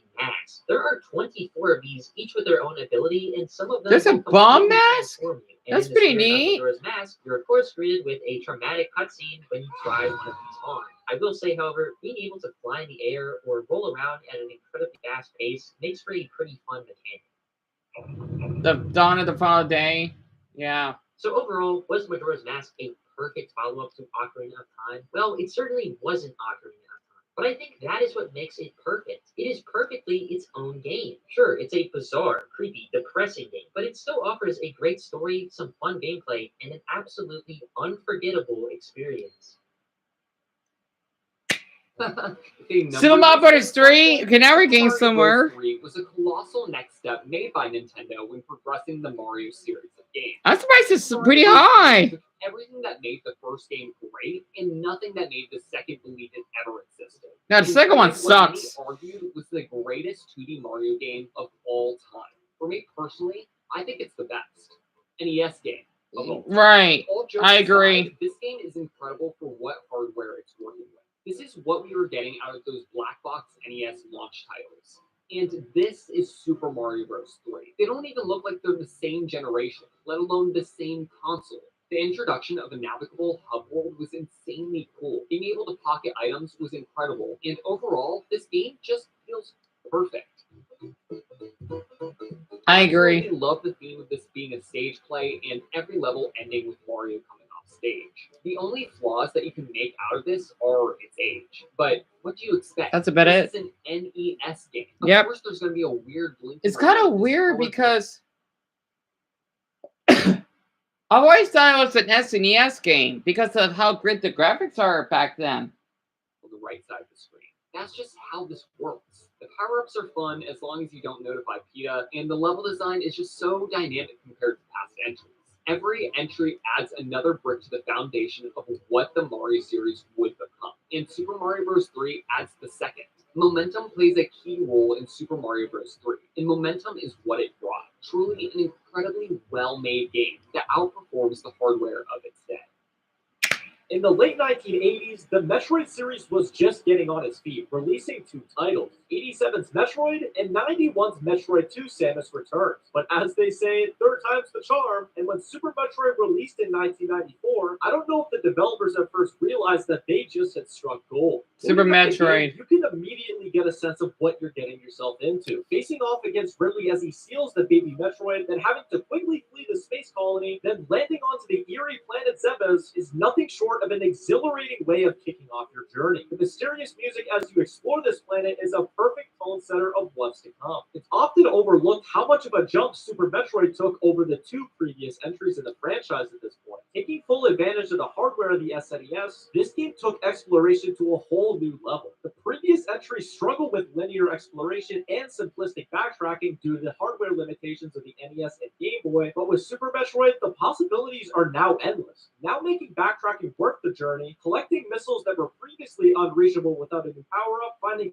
secret walls or floors to blow through to find energy tanks and more. It truly is a blast exploring the vast planet as Zebes even all these years later. Despite having a similar control scheme to the previous games, Super Metroid made a massive improvement when it came to movement and combat. Now being able to jump, run, and shoot with more accuracy, combined with the addition of wall jumping and other movement-related power-ups like the iconic screw attack, in terms of gameplay, it feels 10 times smoother than other games that came before. Super Metroid is historic in more ways than one, inspiring countless games after it under the game genre aptly named Metroidvania. You may know a few modern Metroidvanias past Nintendo, I didn't like know that. Hollow Knight or Ori and the Blind Forest. And just to take it a step further, on Steam, which is one of the largest gaming marketplaces, there's even a whole category category dedicated to Metroidvanias itself. It's honestly crazy how much impact this game had. Even for all Metroid games, I'd argue the groundwork always comes back around to Super Metroid. It just had such an early and influential success in the industry. Not many games reached legendary status, but with its timeless gameplay, exploration, and helping to popularize Metroidvanias to the high pedestal they're on today, Super Metroid is truly a legendary title that won't be forgotten. The Legend of Zelda is such an important franchise in gaming history, and The Wind Waker marks an incredibly intriguing. Wind Waker? No way! People watching this, 17? Because I played a little bit, Gringa. I'm so glad it's so high up in the list. Are you serious? Man, go Wind Waker.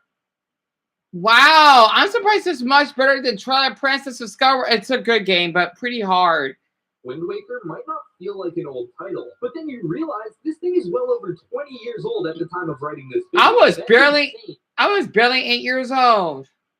Are you serious? I'm so glad that I played like the top 20 best games that Nintendo has ever invented.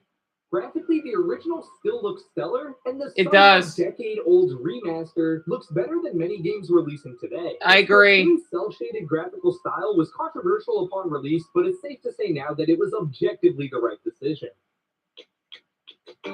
However, fans of this game often talk about how well it's aged, but they don't just mean its presentation. The Wind Waker still boasts an incredibly engaging story, in tandem with the open sea and clever dungeons, turning it into the most inviting 3D Zelda game to date. Despite releasing almost 15 years before the Zelda team would coin the open-air style of gameplay, Wind Waker's, well, open sea style, creates an incredibly charming gameplay loop of looking for islands, getting distracted by buried treasure, and ending up sailing to conquer some unimportant side quest that is genuinely reminiscent at times of Breath of the Wild's gameplay loop. Despite this, the game still maintains the more linear quest lines of Ocarina of Time before it and Twilight Princess and Skyward Sword after it, resulting in a 3D Zelda game that truly encapsulates the entirety of the series in a very unique way. In terms of combat, 3D Zelda has just never been too complex, so the fluid animations here mixed with action commands create so many! Feel like, well, the hero of time. I think is truly the most accessible this series has ever been. No. Don't make the same mistake of gamers from the early 2000s writing this off. And you remember Wind Waker?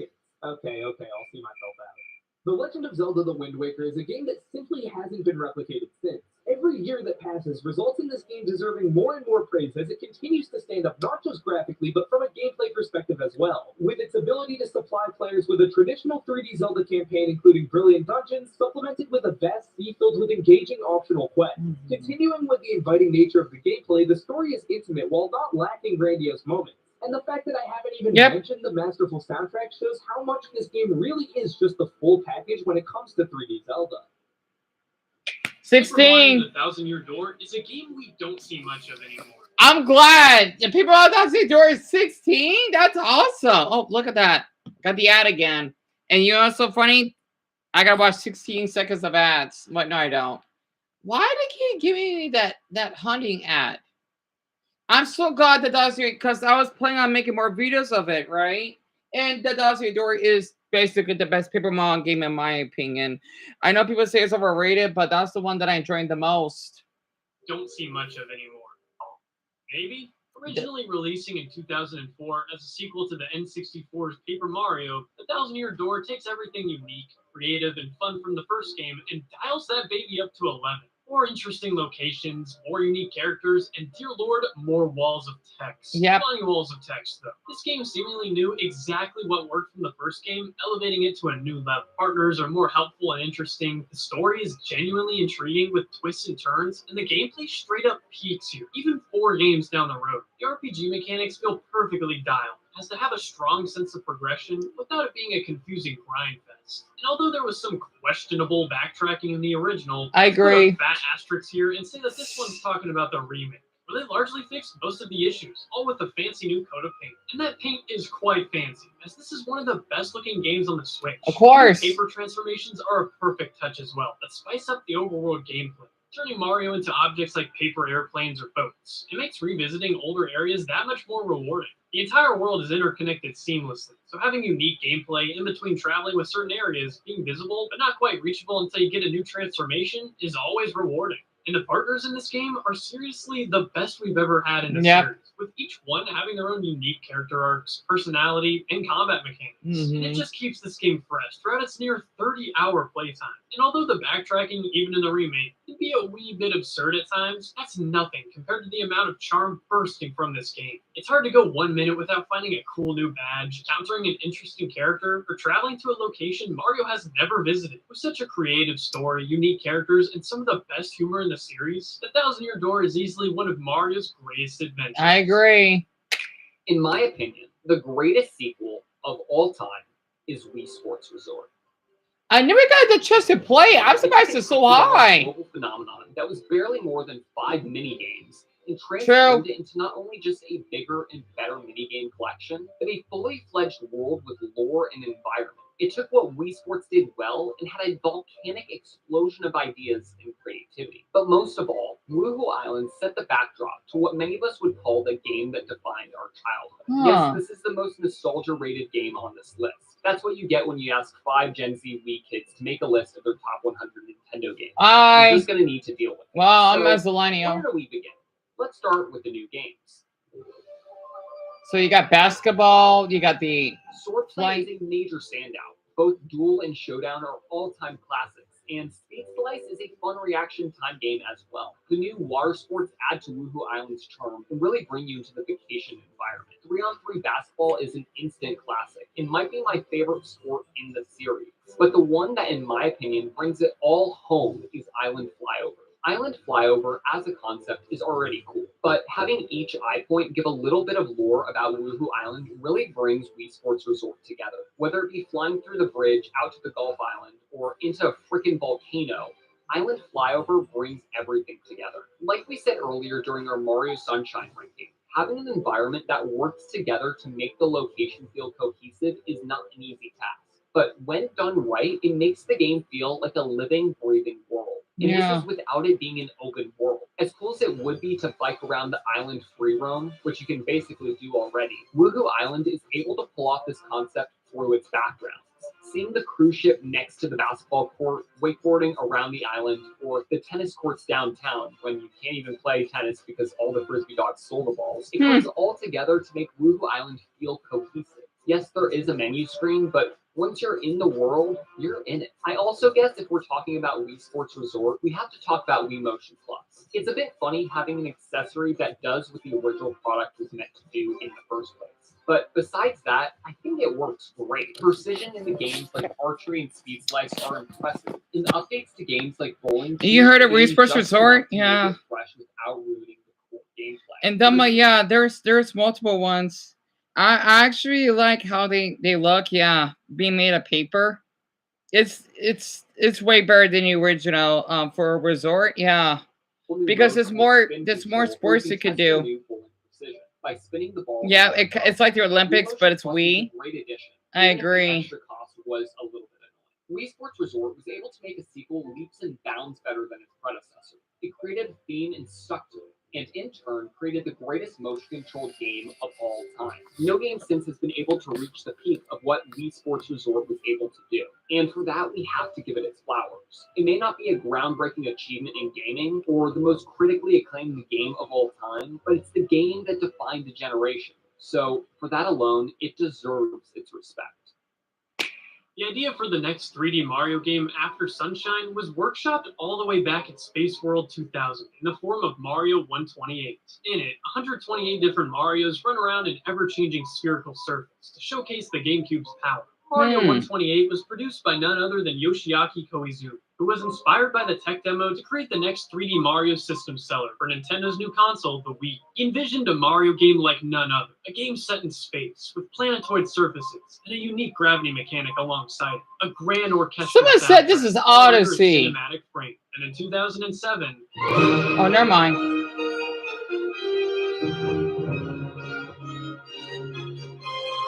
Wait. All right, I'll take. I was hoping it could be in the top 10, but take it.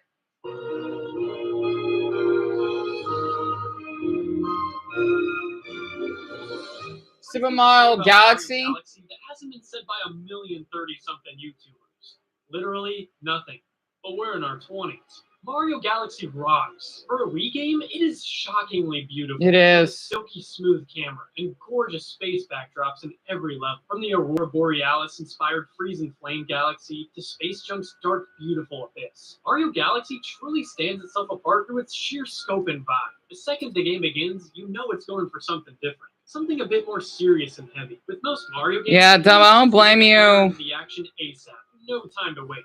That's really just game design 101. And shoot, this game's sequel, Galaxy 2, did exactly that. I think you have all of 2 minutes after you hit start to where you're playing the first level. The Galaxy decides to take a different approach. It opens with the Star Festival, where you can run around and see Toad celebrating. This is the first time up until this point where we get to see anything outside of Peach's castle, giving you a sense that this is an actual place. Like the predictable turtle he is, Bowser crashes the scene, but things can't help but feel different this time. The cutscenes feel intense and cinematic. We're given time to soak in what's happening, what force we're dealing with, and even an alien ship that literally just doesn't show up for the rest of the game. And if Yeah, which is odd. Yet, Bowser isn't just taking Princess Peach, but her whole dang castle along with him. As Mario gets to his feet to save the princess, he's blasted away into the dark abyss of space. Jumping straight from the intense action, the game takes its time to slow down in its tutorial, with Illuma waking Mario up, as he realizes he's ended up on this strange, lonely planet.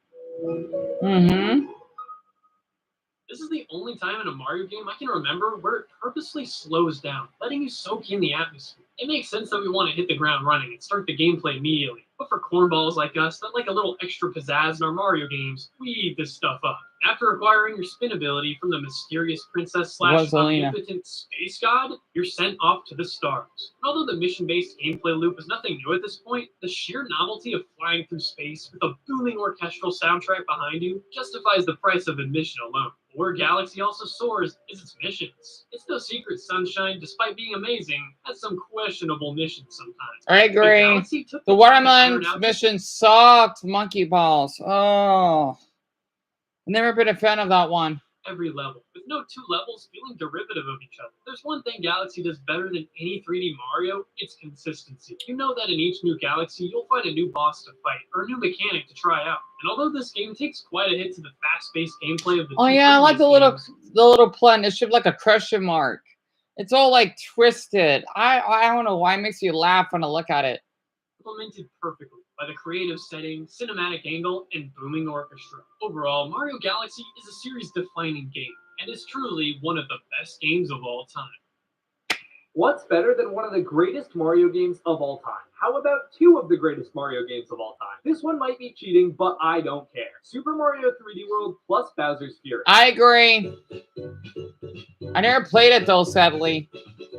Ironically, I did see gameplays for the first one though, but not the other one. I don't care about this damn ad. And Dumbo, in a way, it is. It's more like a future, like a future sequel in a way. It's much better than the Super Mario Galaxy. And Galaxy, you know, like in space in the universe, kind of like that.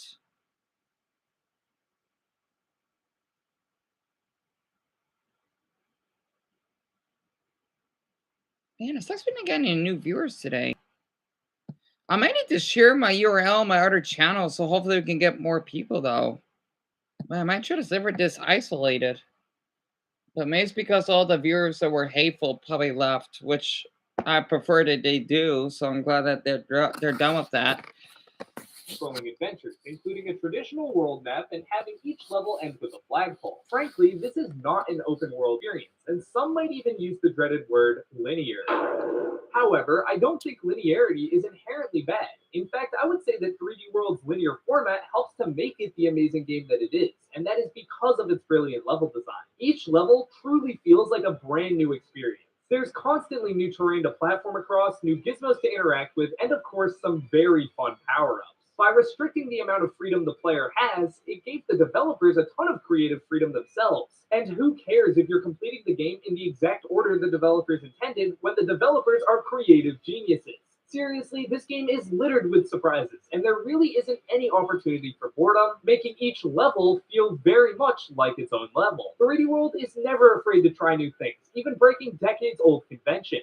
Instead of using traditional pipes, which are really nothing more than loading screen triggers, you can now travel using clear pipes, which you can actually control your character inside of. Flagpoles will run away from you. Bowser can use power-ups, leading to an impressive yet cursed final boss. Anything and everything goes in 3D World, and the Double Cherry is my favorite example of this. This power-up was originally a glitch, but the developers saw it and just decided to make it part of the game because it was fun. Speaking of fun, Wait, you could argue that seriously? one negative effect of the linearity is that this game is less replayable. I didn't know that's Except considered as you're a wrong, glitch. because that's where the multiplayer kicks in. Not Huh. only is this game an absolute blast, but you can experience this absolute blast of a game with 3 other people. Even if you've played a level before, 3D World's multiplayer is nothing short of pure chaos. Sure, you could try and make it cooperative, but any chance of that happening is completely ruined by the existence of the crown. Whoever Yep. has the highest score after a level is rewarded with this crown. I And if you agree. keep it on till the end of your next level, you're rewarded with even more points. The crown, however, can be knocked off by another player's ground pound, and there's Ah. something about this that just triggers some sort of primal instinct. When you see the shiny object, you need it, and no one else can have it. Yeah, Wearing pretty this much. crown literally doesn't affect the gameplay at all, but that doesn't mean you can't expect an absurd amount of death and betrayal just out of sheer pettiness. In a way, this crown might just be the perfect metaphor for 3D World. People can point to this game and say it doesn't have the same level of influence or meaning as Mario's other 3D endeavors, but at the end of the day, it still feels special. Sure, it might not be the most open 3D Mario game or have some kind of epic, overdramatic story to tell, but it also doesn't pretend to be anything more than what it is, that being one of the most fun video games you will ever play. You can even see this in this game's music. Instead of something like Galaxy's more orchestral soundtrack, this game uses a lot of upbeat jazz, basically reminding the player that this is a Mario game, so jump around, grab a catsuit, and have fun. I love 3D World. This game is incredibly meaningful to me as I've been enjoying this game since 2013, and I enjoyed the Switch port I all can't the believe it's more. been There are around so that many upgrades long. to the Switch version, but none more important than the addition of an entirely new campaign, Bowser's Fury. Bowser's Fury That's is good the music. game to 3D World's game. This game features cats, and I mean a lot of cats, with pretty much every possible object taking on the form of a feline in some way. However, this is one of the only things that's similar between Bowser's Fury and 3D World. The multiplayer is incredibly dumbed down, with the second player only being able to control Bowser Jr., who's effectively just a modern version of Player 2's Wiimote in Super Mario Galaxy. Instead of a bunch of small, I need to go to your connected room. levels, you traverse across one giant level that connects smaller islands. There is no flagpole, just collect the cat shines as you please.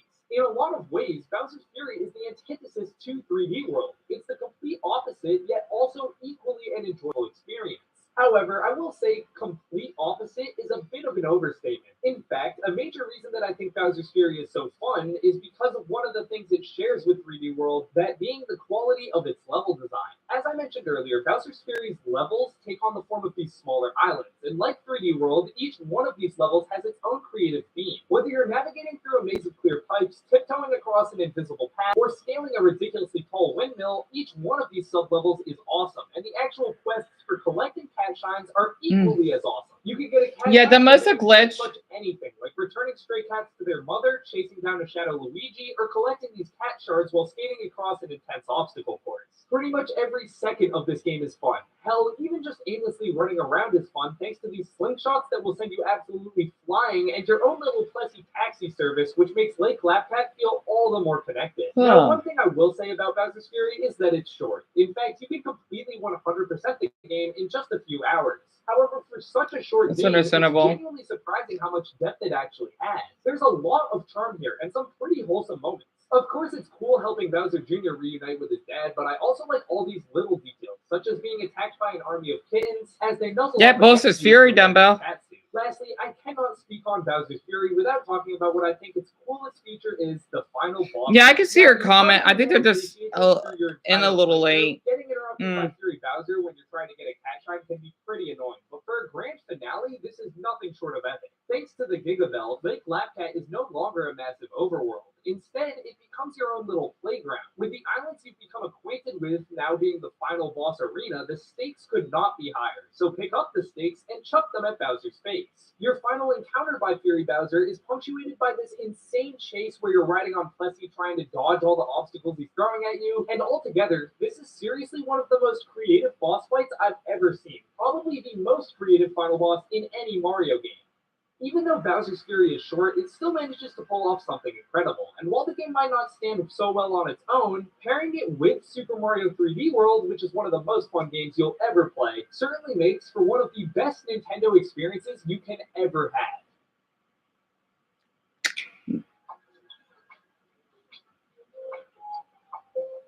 Metroid Prime is such an interesting The first game to talk Metroid about. game, I'm huh? not For the even entirely GameCube? sure how to start. Let's begin by saying this should, in theory, be a depressing game. There is not a line of dialogue throughout the whole campaign. Samus Aran is alone on a desolate planet surrounded by aliens that want to kill her, all while the players are experiencing this sense of isolation in one of the most immersive first-person shooters ever. This immersiveness is solely thanks to Samus's visor, which is so sick, and the fact that you can see yourself as light reflects Samus off of the glass, little details like that genuinely do so much for this experience. In this game, I'm playing as Mario. Here I am Samus. Right. However, the actual gameplay of Metroid Prime is hard to even categorize. I said first-person shooter earlier, and while this game is first-person and you do shoot stuff, the suit just locks onto different objects, and this is your main way of interacting with the world. It ends up turning this game into some sort of mix between a shooter, a point-and-click adventure game, an action platformer, a puzzle game. Okay, there's somehow even more, but I have to stop. This damn suit can do so much, and it's all just so fun. And of course, the HUD of the suit itself truly puts you in Samus's mindset. That's why, no matter how atmospheric and isolating it feels, I can only ever play this campaign with a smile on my face. Whether you're in the morph ball mode pulling off physics platforming puzzles, or simply scanning, well, pretty much anything with your visor, there's just so many different types of engaging gameplay here. The campaign knows this and spaces everything out so you truly feel like you're becoming more and more powerful as you explore this masterfully crafted alien world. Backtracking is simply never a severe issue, since there's so much that's constantly being added to the gameplay, which changes every location between visits. The greater story of Metroid Prime is honestly better left off as a mystery, so I'll just say this. This story is so good and works so well because it's such an immersive game. The way everything unfolds is perfectly paced with this gameplay, and I can't recommend this package enough. Speaking of which, Metroid Prime Remastered is now conveniently on Switch, and I cannot speak highly enough of this Huh, remake, I didn't know remaster, that. whatever you want to call it. They modernized the controls, allowing for true twin-stick aiming, and the graphics have been completely overhauled. Yeah, This game now tell me about it. That's your type, isn't it? Nintendo titles ever. Yeah, This it's for game the in it's the first one for the particular matters GameCube. far more because they serve to enhance this game's biggest strength, just how immersive it is. When everything looks so much more realistic, it's a lot easier to feel like you're stranded on a desolate planet. And somehow, Prime Remastered is only $40. Genuinely incredible from who else but Retro Studios. Do these guys ever miss? Metroid Prime Remastered is now permanently in contention for the best Nintendo deals of all time, and the best game of all time as well. If there's one way I would describe the brilliance of Metroid Prime, it would have to be through its density. This is an unfortunately ancient relic from far before the age where single-player first-person shooters were seemingly designed with whole sections trying to keep you from the fun stuff. This is a game that does not waste your time. It's a tight 12-ish hour campaign. Yeah, I know, huh? Than some modern games Dude, packed into it, it's all the of which Metroid finds series a is that masterful balance good. on top of itself, weaving together gameplay systems, styles, and mechanics to create an experience which lowest moments will genuinely top pretty much any other single-player first-person shooter's best moments. If you have not played Metroid Prime, the remaster has made it easier than ever. Please play this game. 11. On the surface, 2D platformers are pretty simple. You move around.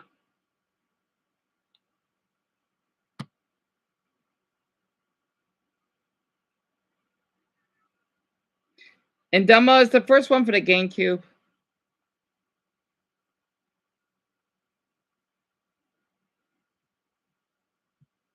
So I got a lot on my mind for some odd reason. Is that why my channel's not doing good? Because I hope people are not getting anyway. Move around two directions, jump, maybe have a twirl or a punch or something, and that's about it. What truly makes a 2D platformer We got a is little what left. the developers are able to do with that concept. Luckily for Donkey Kong fans, Retro Studios does not miss. Donkey Kong Country Tropical Freeze is the pinnacle of modern 2D platformers, and nothing else really comes close. Tropical Freeze is 11? Oh, that is good music. The first thing you'll notice upon playing this game is just how much is constantly on the screen at all times. For the Wii It feels a U. bit counterintuitive praising a 2D platformer by discussing the backgrounds, but there are times when Tropical Freeze doesn't even feel like it's a 2D game because Retro smoothly integrates the background into gameplay, both tangibly, for example with this octopus boss right here, and intangibly, as in these little owl dudes blowing the horn causing these leaves to rise, because we're not just placing those leaves on the track. It is unbelievable how the developers are able to contextualize everything that happens like that. In Mario, if you ground pound a block beneath you, it breaks. Yep. In Tropical Freeze, they get launched straight out of the screen towards you. Huh. After you realize just how much diegetic detail is compressed into every single level, you turn your attention to the animation of DK himself. It's just oozing personality no matter what he's doing. Then you see other characters, then the enemies, then you see just how varied each of these brilliant levels are, and even when you put the game down, you're humming any one of the brilliant compositions created by the legendary David Wise. Donkey Kong Country Tropical Freeze just throws so much at you over and over and over again that when it does give you a minute to breathe, the serenity pierces through the screen despite the game itself never really taking a break. I say this because damn, this game is tough. DKC games have always been difficult, but never have I felt a game pace its difficulty as eloquently as Tropical Freeze. Every level, while not directly building off the previous mechanics and gimmicks, feels like an extension of the journey that you're on. Everything from the boss fights, platforming, underwater sections, minecart levels, it all feels like one naturally progressing challenge, which might be the highest praise I can give a 2D platformer. Man, they need to really bring back I Daisy genuinely Kong. think Donkey Kong Country Tropical Freeze is an unbelievable achievement in gaming, as it's literally hard to believe it. The DKC series on its own doesn't even make sense. Yeah, sure, let players control this giant gorilla in a 2D platformer. That'll go well. Then you look over and there's some of the greatest platformers of all time while pushing the graphical limits of what was even possible on the SNES and having just an absurdly good soundtrack to boot. Mhm. Then cut to Tropical Freeze and just wonder, why is there so much passion and love being put into this game about frozen bananas? Should this game really have some of the most detailed level designs ever made? Should it really have some of the best video game songs ever performed? Why, yes, it should. And Retro Studios is right here, making sure they continue the legacy of this great series into the modern era by culminating years of artistic intent into a title that's such an expression of pure joy and love for the medium of video games. Donkey Kong Country Tropical Freeze is quite literally everything you could want and more.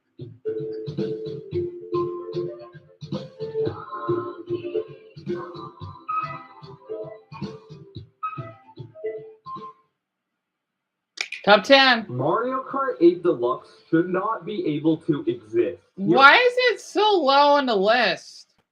I'm surprised it's like not like in the top 3. People, man. I mean, I could see why I would say that because, well, it's still popular to this day, especially that YouTuber, right, that I mentioned.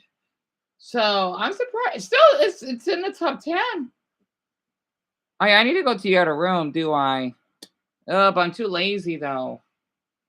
What time is it? 7:13. I mean, by the time this is over, it's gonna be 8 o'clock. Dumbbell, how many views are there? There's no way I got 4 viewers on here because I know I should have had that bother me. It's just, it would be nice if.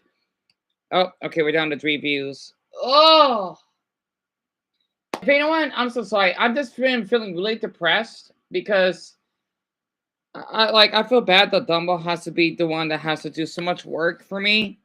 I know that my channel is not making any progress. I think that's why that I've been feeling really discouraged and not as energized because maybe I have been streaming too much and that's probably why people are not interested. So we're down to one view. Oh my.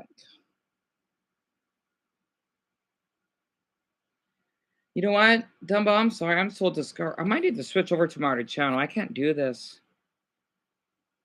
Dumbo. All right, you know what? I'm done. Whoever is doing it, you ruin my night. I'm sorry. Okay, I know I'm salty, but I can't do this anymore. I don't care if you're a great viewer of mine. I just can't stand having YouTuber or I feel like I'm being stopped because you probably want to record this live stream. Like you got what you wanted.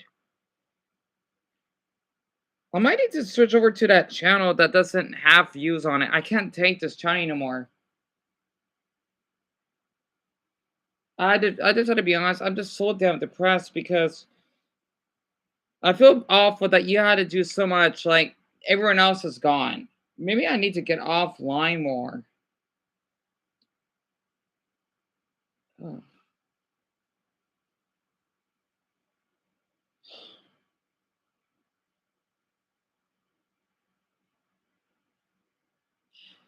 I might just quit YouTube. My videos are not good anymore.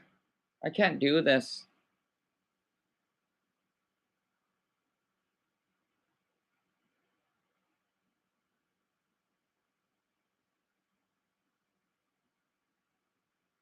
You have whoever's doing it, fine. I'll quit.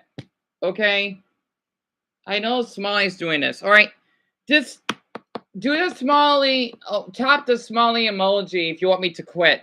Okay.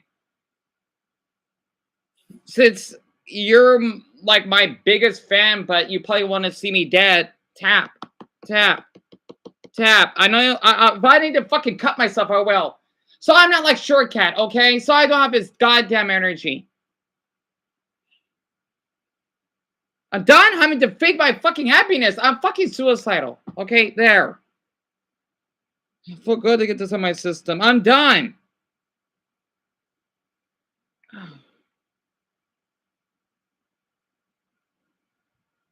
I'm not happy, okay?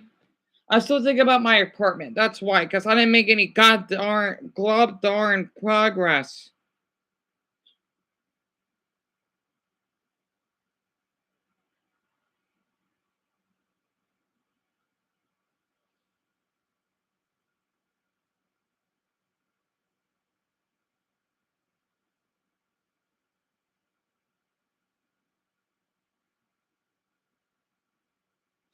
Also, I know no one likes my live stream. I just get exhausted that I gotta keep reminding people to like.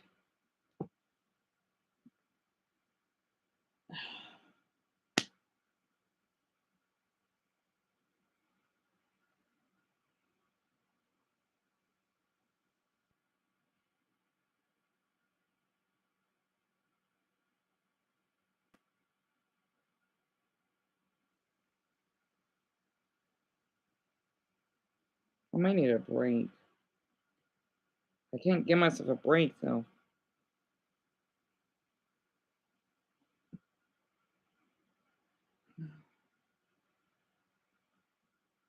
I'm just gonna ignore everyone. I'm not in the mood. I'm just gonna enjoy myself. I don't care anymore. I'm too busy to talk to anyone. So I'm ignoring everyone. Forget it. So I'm not like him because I'm not fucking Asian. Sorry. I don't know where that came from. That was not right of me to say that. I'm glad Darren was here to hear that. Oh, I don't know where that came from. All right, I'm gonna continue. There's a Mario Kart game with 96 tracks, it just doesn't feel real. It quite literally nearly took a decade to get there, but now we're here, and man, it is glorious. While Mario Kart games have always been intended to be played by the masses, never has there been one as inviting as a deluxe. The tilt control Wait, system you can held use the Mario green Kart shield Wii to hit to the cows? I previous didn't know highest heights that. of the series, mixed with more forgiving settings, such as smart steering and auto acceleration, make this the easiest Mario Kart to pick up and play, but don't be mistaken, it's also by far the most balanced. More consistent statistics amongst kart parts and characters, a streamlined set of items, removal of objectively broken mechanics such as fire hopping or wheelies. Not only is this game the most balanced, though, it's also the most competitive, featuring 2 item slots and dual item boxes, a third tier of mini turbo incentivizing tight lines, and coins providing racers with a tangible stat boost. Mario Kart 8 Deluxe is simply the best Mario Kart game from an accessibility perspective, from a balance that's perspective, cute. and from a competitive perspective. But what about the content? Okay, you already know where this is going. I actually want to start with the battle mode, as it was the original selling point of 8 Deluxe. 8 courses with their own unique layout is great, but the 5 modes are what I want to focus on here. Balloon Battle and Coin Runners have always played somewhat similar, and Bob on Blast is just Balloon Battle if the WTF slider was turned up to an 11, but the introduction of Shine Thief and Renegade Roundup take battle mode from a tacked on side mode to a strong way to spend a play session. Each of these 2 modes play entirely different from anything else we've seen in Mario Kart, and I'm so glad they took the time to design an entirely new battle mode for this game, as Renegade Roundup is an absolute joy with the right crew. Turning our attention to the actual racing, and before the Booster Course Pass, I would have argued that the 48 tracks included make this the best course roster in series history. Original tracks such as Mount Wario and Sunshine Airport sit amongst the best in the series, while retro tracks such as Ribbon Road are updated with such care it's hard to even consider them in the same vein as the types of retro tracks we've seen in the past. Actually, looking at the roster of this game, it's insane how many future classic tracks there are. Look at Super Bell Subway, Wild Woods, Cloud Top Cruise. Few people talk about these tracks, but they're up there with the literal best we've ever gotten. Then you take this already insane number of 48 tracks and double it? It's simply unfair. Sure, the Booster Course Pass doesn't maintain the exact same quality as the base tracks, as a handful of new courses are visually worse, and many of the city tracks are just a bit bland. But again, 96 tracks. It simply doesn't matter, especially when the Booster Course Pass did end up giving us not only most of the greatest tracks that weren't already in this game, but also giving us some new instant classics such as Yoshi's Island, which is a beautiful love letter to the SNES Classic and instantly became one of my favorite tracks in the franchise. The Booster Course Pass also added 8 new characters to the roster, rounding out the most content we have ever seen in a Mario Kart game by far. And this is not a case of quantity over quality, as literally everything in this game is Mario Kart at its best, save for a small handful of Booster Course Pass courses that are still about 95% of everything you'd want in a modern Mario Kart course. This also very well might be the best looking video game Nintendo has ever made. The models, the texture work, the incredible lighting, the weather including rain streaming down the screen. It is all beautiful. What a snack. I would have ate Pringles. I could eat that tomorrow. I don't know if I want to go to the other room. I should, though. I need to get out of this little cave. All right, let me switch over. Where am I? The 3.5 mark? All right.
Hey, where was I?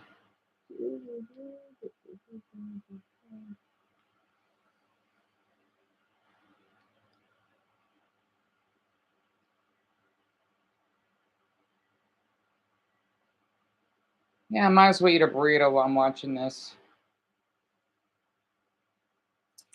I know, go get in bed, you two. I think being trapped in that dark room, I like being in the dark, but to an extent. I know you smell the crackers in my mouth. Yippee.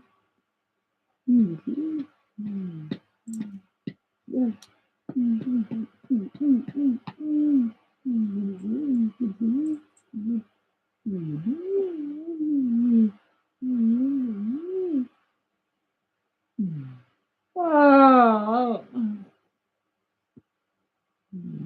Jambalaya, jambalaya, jambalaya, jambalaya.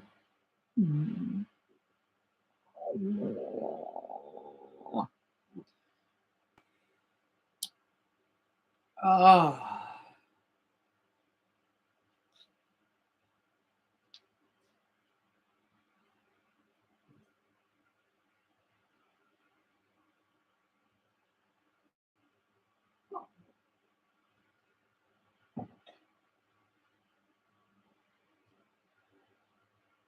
Ebony?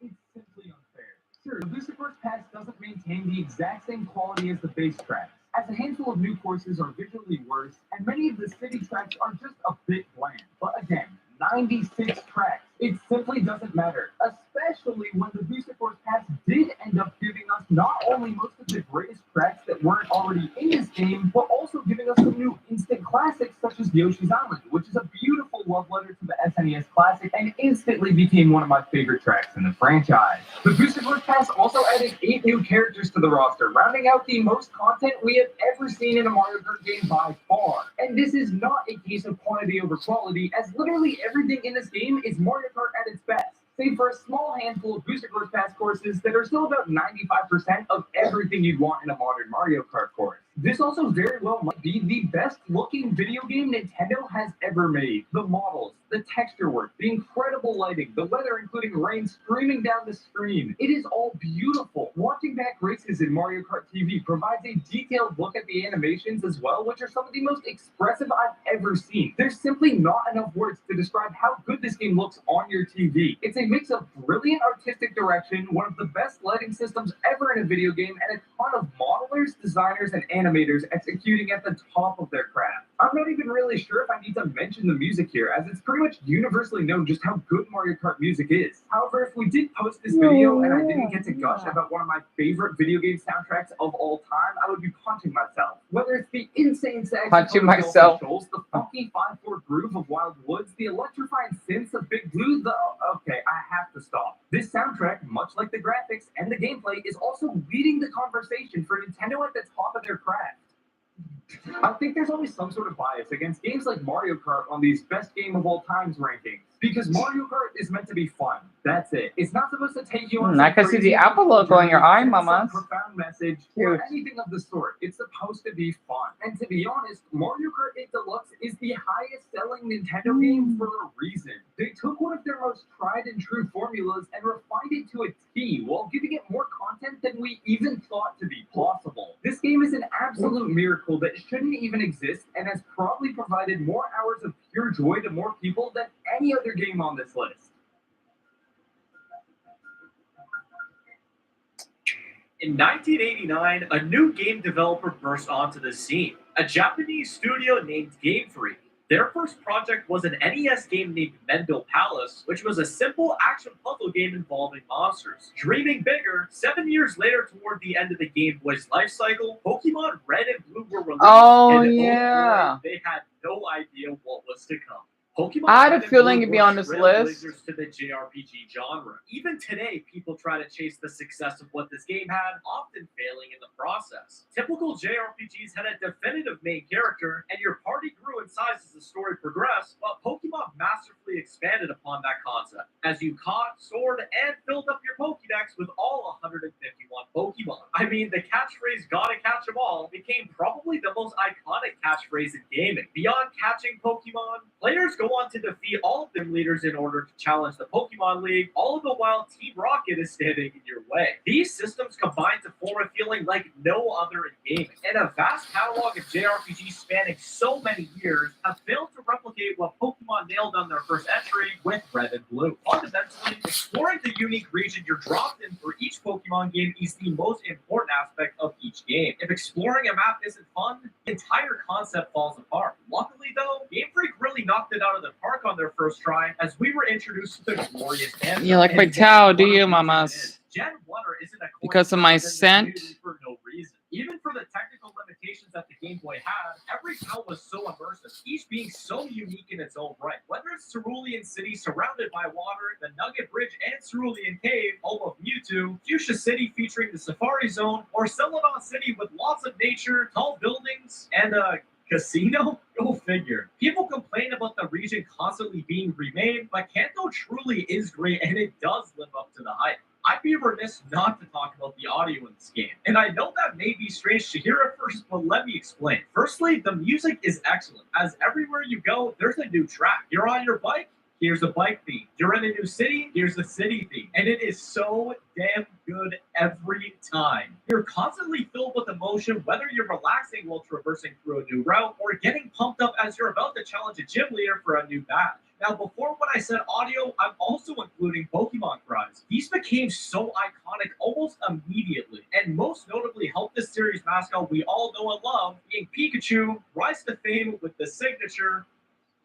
Red and Blue has one of the most iconic soundtracks of all time, whether you're a gamer or not. Pokemon Red and Blue were a smash hit on the market, reaching 31 million global units sold, and it's still the best-selling game in the franchise today. Due to the instant success of these games, Pokemon was catapulted to the massive global brand it is today. With an anime that's been running since 1997, an ever-growing trading card game, merchandise, and many games following them, Pokemon Red and Blue are single-handedly responsible for spawning the most financially successful media franchise of all time. Though there are arguably better games later on in the series, they owe so much of their identity to these titles. Red and Blue will unquestionably be remembered as some of the most important games in Nintendo's history till the end of time.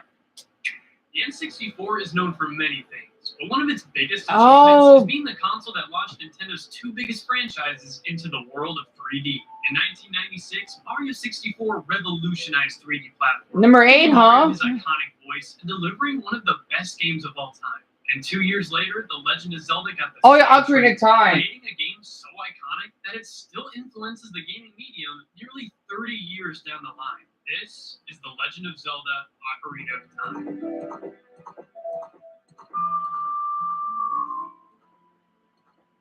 I agree with that. I don't think any game quite sucks you in as much as this opening shot does, perfectly setting the mood. This game isn't just taking the franchise into the third dimension, that these games are about feeling the freedom that comes with riding around Hyrule, feeling the somber melancholy from some of the Ocarina songs, and feeling horrifically bored because this game takes like 3 hours to get started.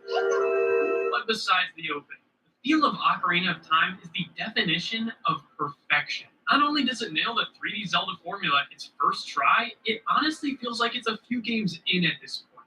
Not just carrying over the 2D Zelda formula over with some open fields, but adding so many unique mechanics along with it. The combat feels perfectly dialed in, with a clever lock-on system that lets you focus enemies while evading shots and using your shield. What has to be this game's greatest achievement is its dungeons. There's 12 throughout the game, which is absolutely insane for the franchise's first 3D game, and most all of them are flawless. Each dungeon feels carefully curated to teach you the game mechanics and put your skills to the test with unique enemies and creative and satisfying puzzles. The final bosses to each dungeon are especially impressive, with each one being the culmination of everything you've learned from the dungeon in one amazing boss fight. Sure, there's plenty to this near 30-year-old game that shows its age, but with it being such an iconic gaming landmark, and without any true game-breaking jank, its old age actually allows you to appreciate the absolute scope they achieved through such limited hardware. The use of the ocarina is one of the coolest mechanics in the series as well, and not only so with riding around Hyrule. feeling the somber melancholy from some of the ocarina songs, and feeling horrifically bored because this game takes like 3 hours to get started. But besides the open, the feel of Ocarina of Time is the definition of perfection. Not only does it nail the 3D Zelda formula its first try, it honestly feels like it's a few games in at this point. Not just carrying over the 2D Zelda formula over with some open fields, but adding so many unique mechanics along with it. The combat feels perfectly dialed in, with a clever lock-on system that lets you focus enemies while evading shots and using your shield. What has to be this game's greatest achievement is its dungeons. There's 12 throughout the game, which is absolutely insane for the franchise's first 3D game, and most all of them are flawless. Each dungeon feels carefully curated to teach you the game mechanics and put your skills to the test with unique enemies and creative and satisfying puzzles. The final bosses to each dungeon are especially impressive, with each one being the culmination of everything you've learned from the dungeon in one amazing boss fight. Sure, there's plenty to this near 30-year-old game that shows its age, but with it being such an iconic gaming landmark and without any true game-breaking jank, its old age actually allows you to appreciate the absolute scope they achieved through such limited hardware. The use of the ocarina is one of the coolest mechanics in the series as well. It not only brings along some of the series' most iconic tunes like Lost Woods and Zelda's Lullaby, but is used for puzzles, calling your horse, and even sending you to the future. This is what I mean by this game feels a few sequels in by this point. This game could have totally gotten away with its first few hours of gameplay stretched to a full game. Young Link, a few dungeons, fight Ganondorf, the end. The use of the ocarina and an entire day-night cycle where NPCs and events happen at different times is one of the things that makes this game truly stand out. The moment you pull the Master Sword and transform 7 years in the future as Young Link is one of the greatest moments in gaming, period. Seeing Hyrule Castle 7 years in the future is genuinely unnerving, with this game holding some pretty intense stuff for that E rating. Overall, The Legend of Zelda Ocarina of Time is a game so famous and iconic, it's difficult to list off everything it did to pioneer the series. It truly is one of the greatest games of all time. So Legend of Zelda is pretty good. I mean, the game had a gold cartridge. How could it not be? But I've always found that underneath all the gold is just a little bit of tungsten that weighs the game down. Sure, it revolutionized games. It redefined the genre. Yada yada, it's an open world adventure. However, the open world isn't all that hype when it looks like this. Obviously, Zelda's shortcomings are no fault of its own. The game came out 40 years ago for the NES. Take, for instance, the phrase, "It's dangerous to go alone, take this." The reason this phrase has become a meme is because it's just ridiculous. Because of hardware limitations, this is just how the story must progress. Hey kid, here's a sword. There's a lot you could say about this game. You could say it's way too easy to get lost. You could say the game has aged horribly. But what you can't say is that the idea behind Dumbo, I'm glad you think it looks with good. enough changes and fewer hardware limitations, the Zelda format could be taken and I've turned just been into feeling a little timeless hungry. masterpiece. Cue The Legend of Zelda: A Link to the Past. Really? Number 7, huh?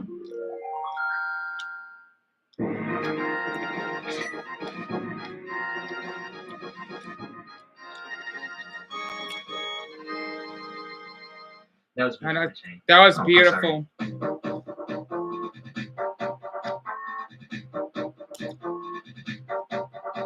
The first thing you'll notice about this game is the visuals. Compare this to the original Zelda, and it makes that game look like Baby Bond. This game's graphics has aged.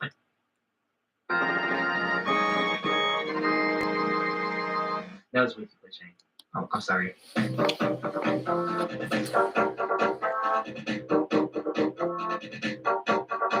The first thing you'll notice about this game is the visuals. Compare this to the original Zelda, and it makes that game look like Baby Bond. This game's graphics has aged phenomenally. Obviously, it's pixelated, but if an indie game looked like this, I wouldn't bat an eye and consider it to be nothing less than charming. And yes, that's not your color blindness deceiving you. Link does have pink hair now, and nobody really knows why. The hair dye isn't the only new feature, however. Just about everything is new. And since this game, the Zelda series hasn't had to do too much new stuff. Okay, that's definitely an exaggeration, but seriously, so much of what this game introduced has become integral parts of the Zelda series. The items, the music, the characters and enemies, even introducing the Master Sword, which is the most iconic weapon across the Zelda series, maybe even in gaming as a whole. Honestly, the reason so many of these features have returned in later entries is because they were already so perfect. Roasting enemies with a fire rod or zipping across rooms with a hookshot are very satisfying. And in the original Zelda, basic items like a boomerang or a bow and arrow are neat, but these items feel much more original and creative. The main appeal this game has over the original Zelda, however, is just how much bigger it is. You have a vast world to explore, including both a light world and a dark world, and the dungeons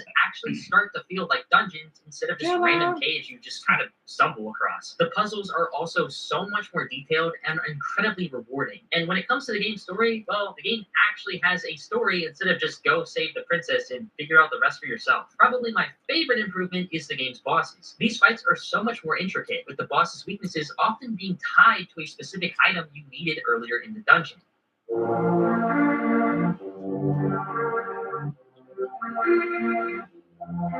Zelda's transition from the NES to the Super Nintendo was simply incredible, and Link to the Past genuinely hasn't aged much at all, even 30 years later. Of the more traditional Zelda games, there's a good chance that Link to the Past isn't even your favorite one, and honestly, it's not even mine. However, what this game did for the Zelda franchise is undeniable. Even a game like Ocarina of Time, which you could easily argue was just as revolutionary, it could not have existed without Link to the Past. The miracle behind Ocarina of Time wasn't as much how it redefined the Zelda format, rather it was how it was able to convert an already good format into 3D. We've seen many different Zelda games over the years, but until recently, the format was generally unquestioned. Across all these games, things like the story, items, dungeons, music, and bosses, these features didn't have to reinvent the wheel. And the reason for that is simply because Link to the Past has withstood the test of time. Number 6. Super Smash Bros. Is the most iconic fighting game franchise of all time, and Super Smash Bros. Ultimate reminds us what Number sets it 6? so far apart from other fighting games. So Smash close to the Ultimate top released 5. on the Nintendo Switch in 2018 and needs absolutely no introduction. With the highest sales, the most 34 million the most copies has items, been the most sold? stages, and the most refined mechanics in the series. It Oh my truly is goodness. The ultimate Smash Bros. Game. Starting off with the roster, in usual Smash Bros. Fashion, it broke the internet multiple Of course. times. Whether it was silencing About the by revealing Ridley at E3, the Sephiroth Yeah, and then we have Sora, and then Sephiroth that he mentioned. We got Banjo-Kazooie. We got, I forgot the Street Fighter, because I don't have the DLC. that gave us endless Mario Dead memes, the shocking Sora reveal to cap off the second fighter's task, and Steve literally Minecraft. Twitter because of this trailer. The reveals were like Joker, no other, which to me is the most exciting factor of Super Smash Bros. With this amazing content rollout, legendary Smash I'm Bros. so glad my game is in I wish it's in the top trailer 5. Reveals were like no other, which to me is the most exciting factor of Super Smash Bros. With this amazing content rollout, legendary Smash Bros. Director Masahiro Sakurai has stated on many occasions dating back to 2019 that Smash Ultimate was his last mission from late Nintendo CEO Satoru Iwata, helping motivate him to create the biggest and most groundbreaking. May he rest in Kirby heaven. Honestly, I was so devastated when I heard Iwata died. Breaking roster than any game has ever seen. When breaking down any Smash Bros. Game, the mechanics of said game are definitely a hot topic, but Smash Ultimate does this best out of the entire franchise. Absolutely. The point of contention that lots of fans have is that Smash games past Melee are drastically slowed down in terms of movement speed, but coming around That's to me. Ultimate, it sped up the gameplay and fixed many issues that fans had spanning to Smash 4, such as tripping. Smash Ultimate has the most refined gameplay in the series, taking the best of Melee and Smash 4, blending them into one. This game improved upon what I consider a lackluster online experience from Smash Bros. Wii U and 3DS, replacing the 4 Fun and 4 Glory modes with Quick Play and Battle Arenas. Quick Play is the standard online mode in which you can customize your battle format, rules, time limit, types of stages, and items, and now you have Global Smash Power, which essentially acts as ELO. If you win enough games with a certain character, you can be put into Elite Smash, which will match you up with the best of the best. Really? I didn't know that. As you and your friends can enter an arena, set the music, change all the settings I mentioned, and duke it out King of the Hill style. If you keep winning, you keep defending the arena. This far and away has to be the best and most refined experience for Smash Online, something the team couldn't quite get right with the past 2 entries. This game's adventure mode is called World of Light. Yep. Although the I gotta play that. sets this up to be an epic adventure with the character roster getting absolutely wiped off the face of the earth, the moment-to-moment gameplay of World of Light takes takes a different direction from the story-heavy campaign of Subspace Emissary. It's impossible to discuss World of Light's gameplay without detailing spirits. Yep. Smash Ultimate features over 1,500 unique spirits, hailing from hundreds of different gaming franchises that each represent a sometimes iconic and sometimes not so iconic character. Every spirit has its own spirit battle where certain attributes and rules are changed to make the battle unique to the source material. I always thought this was a clever way to pay homage to many more characters that missed the cut of the game's already massive roster. World of Light is essentially just hundreds of these spirit battles placed on a beautifully drawn overworld map. A handful of bosses are thrown in as well, cementing World of Light as a fun single-player detour from Ultimate's main gameplay offerings. Speaking of the main game, it's genuinely shocking how much is constantly thrown at you here. Everyone talks about the massive 82 character roster, 82? which extends even further if you count Echo Fighters, and Goodness. for good reason. I'll say that again. An 82 character roster. I mean, how is that even possible? Well, somehow which expands. I think that man, so much to the heavens. I can't believe he even got bullied just because Waluigi wasn't playable. Like, get over it. Even further if you count Echo Fighters, and for good reason. It's an amazing game, honestly. Say that again. An 82 character roster. Pardon me. I mean, how is that even possible? Well, somehow Sakurai found a way, but they didn't just stop there. Bringing back almost every single fan favorite stage in series history, over 1,000 songs, which is much more than every other game in the series combined, and the previously mentioned spirits, which, while small inclusions, helped to make this game somehow feel even more like the true celebration of gaming that it is. Mhm. Super Smash Bros. Ultimate is not just the peak of the Smash Bros. Franchise, not just the Far greatest from gaming it. crossover to date, but one of the single best multiplayer titles ever produced. The core gameplay itself is so addictive, but when you pair that with the sheer amount of playable fighters, stages, items, modes, and more, it's almost impossible to imagine a Smash Bros. Game that ever surpasses this one. However, with Sakurai and his team at the helm, I'm sure they'll find a way. For many people, Super Mario 3D World just wasn't the 3D Mario game they were looking for after the cinematic, planet-hopping adventure of the Galaxy games. Not us, though, we ate this game up. But it was no secret. Some people were waiting with bated breath to see what direction the next 3D Mario game would go. Would it be in the same vein as the earlier games, focusing on player freedom and exploration? Or would it follow the, at the time, popular new Super Mario Bros. Games that were more linear and multiplayer-oriented? And with Nintendo's next console rumored to be a funky hybrid handheld home console system barely more powerful than the Wii U, the hope of many fans was quickly fading, as the thought of another grand 3D Mario adventure was long behind them. So at E3 2017, Odyssey? it was quite a shock to In the fans top that 5? this 3D Mario game wasn't quite following in the earlier game's footsteps, but instead was something so much better. I agree. As long as in the top 5, I'm satisfied. I can't think of a better game to symbolize the Nintendo Switch than Mario Odyssey. I can't believe it's been around that long. We'll get there. But in Mario Odyssey's case, it seemed to expertly take influence from all the games that came before it, enhancing what worked, fixing what didn't, while adding plenty of unique and genius ideas, delivering one of the greatest experiences in video game history. And just by looking at Mario Odyssey's sales, this game 28 did million something right. units? So right that Oh my goodness. And the reason why I'm not talking much, I'm just not feeling well mentally.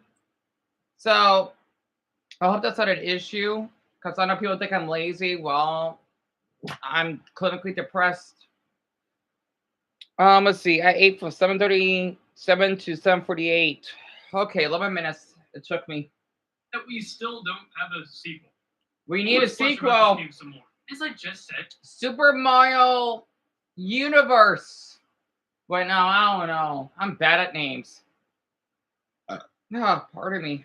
and Mario Odyssey takes the best aspects from the older games and creates the perfect blend of old and new, nostalgic and modern, creating a game with so much to do that the majority of the complaints about this game is that there's too much to do. With 17 unique kingdoms and 880 moons to collect, this game is absolutely overflowing. Yeah, that's with a lot of things to do. moons. And I think I have a reason as to why. Every Mario game has collectibles, yeah. But why did we jump from 120 stars for 4 games in a row to 880? Well, as you may know, moons are much easier to find in Mario They're Odyssey. so The main goal of this cute. game being to run around the level, gathering enough moons to power the I love Odyssey, those and moons. taking They're so cute because they're like little balls.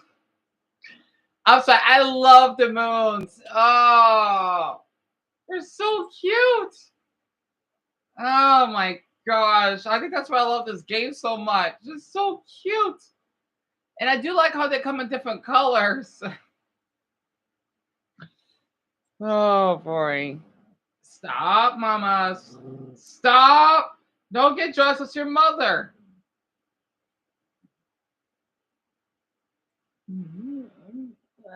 I know you smelled the food in my mouth. But no, you can't eat this because you get you get the shits. Your poop, liquid poop. Oh. I see the moon. It's only you two on here. Anyway. To a new kingdom. Where The in the three previous crescent games with moons. mission-oriented collectibles, Mario Odyssey drops you into a kingdom and says, run around and explore. And in most of the 17 kingdoms, you won't go a minute without finding a new platforming section, puzzle to solve, or businessman who just wants a friend. And from all of those, you'll get moons. Yeah, there's some mission-based moons and boss fights, but the large majority of your time spent in these kingdoms will be small, bite-sized challenges. And that's exactly the genius of this game. What was the Switch meant to be again? A pick-up-and-go type console. So games like Mario Odyssey are meant to be played in as little as a couple-minute chunks. Not me, though. Check out this run. And whether or not it was intentional, Nintendo strikes, in my opinion, the perfect balance and progression for such an open 3D Mario, where you're rewarded for exploration, for pulling off a sick move, not just with a 1-up or some coins, but with the main collectible that forwards your progress. So much can be said about the inspired levels or amazing music, but the very core of Mario Odyssey's stellar quality is that freedom-based progression. Doesn't mean I won't blush about that other stuff, though, too. The music Really, in this game Otto? rivals Galaxies. As one of the greatest. Stop being series, dressed as your with tracks mother. like New Donk City, Steam Garden, and Fossil Falls being instantly iconic the moment they dropped. Not to mention Jump Up Superstar. That entire section is so inspired and well made, it could bring a tear to a grown man's eye. And it's a surprise I haven't mentioned the newest addition to Mario's moveset, Cappy. It's kind of weird to think about it, but Mario's moveset kind of peaked with 64, with each subsequent game having a moveset addition, but it was more so a gimmick than anything. But Cappy truly feels like the first moveset enhancement Mario has ever got. He's used to hit enemies, give yourself a higher jump, double jump, and is even used to pull off some crazy moves that the developers will even reward you for completing. But that's only half of what Cappy brings to the table, with his main ability being capturing. Although not all of these are winners, the sheer novelty of throwing out Cappy and capturing enemies like Chain Chomps, Bullet Bills, and so much more cannot be understated. It adds a whole new layer to the gameplay that 100% didn't even need to be here to make this game great, but dang it, Nintendo really wanted you to control a T-Rex with a hat, and I couldn't be happier. With all that being said, the progression system, gameplay enhancements, and so much more, Mario Odyssey is a very special game, and one we can only hope will inspire future Mario games for years to come. Especially Mario 64 isn't on here yet. Open your eyes. Oh, that game. I am a loss for words about this game. Breath of the Wild is a game so deep and rich that if I wanted to do it justice, I would need to make a 7-hour video essay. But I didn't got the chance to play it. my thoughts to just a few minutes is nearly impossible, but I'm going to try. The context behind this game is just as important as the game itself. This game wasn't just the biggest Zelda game or even Nintendo's biggest technical achievement. It was perhaps their most important game they've ever made. The Switch needed a blockbuster launch title, and since Zelda U didn't release on time, Breath of the Wild was granted the task of carrying the Switch through its launch. And carry it did, garnering so much traction that it sold over 32 million units. That's a and lot. became the fourth best-selling game on the console. Are you But you don't want serious? to hear about sales numbers. You want to hear about the game. Breath of the Wild was the first open-world game in the Zelda series. It provided a major shakeup to the 3 Zelda series, as for the first time, you could take up the dungeons in any order you like. Or should I say, Divine Beast. Yeah, some long-term Zelda fans might not have been a fan of the huge shakeup, but for myself, I think it rocked. The game starts out on the Great Plateau, already a massive open area that you could fit all of Lake Lapcat in twice. But after acquiring the paraglider and descending onto Hyrule, you truly get a taste for what you've gotten yourself into. This map is massive. Riding along to the ambient noises in this game with the click-clacking of the horse's hooves, prancing away is something I could do for hours with no goal in sight. The Skyview towers in this game also work as mini collectibles, helping you fill out your Hyrule map. The shrines are basically mini dungeons in this game, and each have a challenge, puzzle, or enemy to take down. Each gives you a power orb that helps you fill out your hearts or stamina. Saying this, it sounds like I'm just listing off different mechanics of this game, but the way in which it all works together is so seamless and fun that a typical play loop might go something like this. You see a tower in the distance, you ride your horse over and climb it. Once on top, a chunk of your map is opened and you see shrines in the distance. You glide over to one, go inside, and beat it. You see another tower in the distance and ride over there. However, you notice while climbing that there's a bokoblin tribe guarding it. You try climbing around it, but your stamina is too low to ascend. So what do? You find more shrines. You find better weapons. Navigate more discreetly. Every challenge in this game literally has an infinite amount of solutions. Not one solution is the correct solution. Not one route is the correct route. And Darren, I'm not sure when Odyssey was released. I think it was like in November or 2017. Plus, I'll put off with that, I'm sure, the whole screen, because I don't want anyone to thinking that I'm not doing much that is considered stealing. You know, it's not. You know, I have that little guilt in my gut.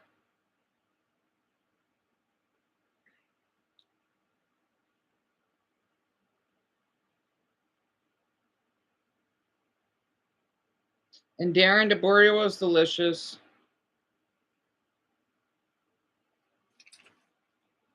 Hell, you can literally beat the scene without going to a single divine beast. You've got Darren. I know, that's my reaction exactly. Thank you, Thumba, for the green heart. Solution is the correct solution. Not one route is the correct route. Hell, you can literally beat the scene without going to a single divine beast. You've got to be insanely cracked, but even the option of being able to do that is just bonkers. What makes Breath of the Wild stand out from previous Zelda entries is its ability to be a unique personal experience for each and every player. Not one player's playthrough is going to be the same as another. This isn't an adventure on rails. This is an adventure on trails. This is an adventure where you're in control of your destiny. You can explore each crevice of the land or just chase objectives. Not one experience is incorrect. The game is designed for you to take the reins and make memories. Climb that mountain.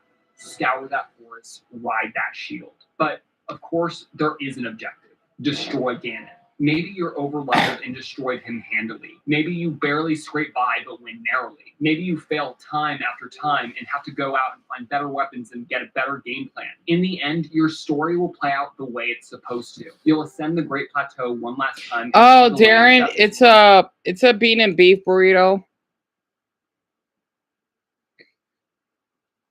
Basically my favorite. You know, I do like green chili, but that's the other brand that I normally used to snack on. I feel like it's gonna be 2 Mario games and 1 Pokemon game that right for the newer ones. To your playground. The world doesn't seem so big anymore. You did it.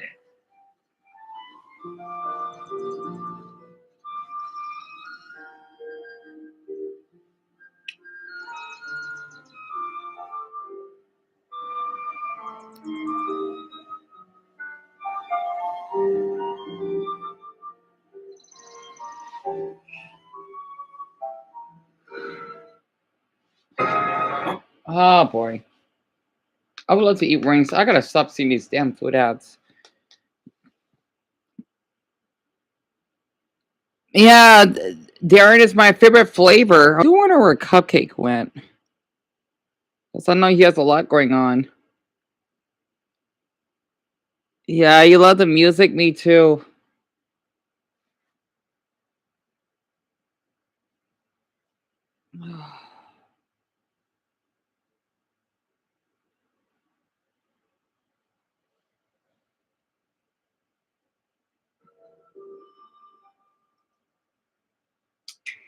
Top 3. You serious? Super Mario World? Was to the original Zelda. Super Mario World is to the original Super Mario Really? Bros. They took a good idea with some major hardware limitations and completely expanded on it. Except one key difference is that there were several great sequels between Super Mario Bros. And Super Mario World, namely Super Mario Bros. 3. Even without an entirely new console, Super Mario Bros. 3 was already completely pushing the boundaries of the NES. With a giant world map and unique bosses, this game had already taken the original Mario format to greater lengths. Frankly, the fact that this game was on the same console as the original Super Mario Bros. Is nothing short of a miracle. However, some limitations were still present, and entering the 16-bit era, Super Mario World was set to prove that Mario could be so much bigger even still. True. Super Mario World truly feels like an amalgamation of Nintendo's grand vision for the Super Mario Bros. Series. An obvious example of this is the inclusion of Yoshi. Miyamoto had wanted Mario to ride a dinosaur when developing the first Super Mario Bros. Title. Having three eyes is insane, right? Yes, it's the stupid piece of plastic that doesn't. So, Breath of the Wild, it does remind you of Genshin Impact? Really?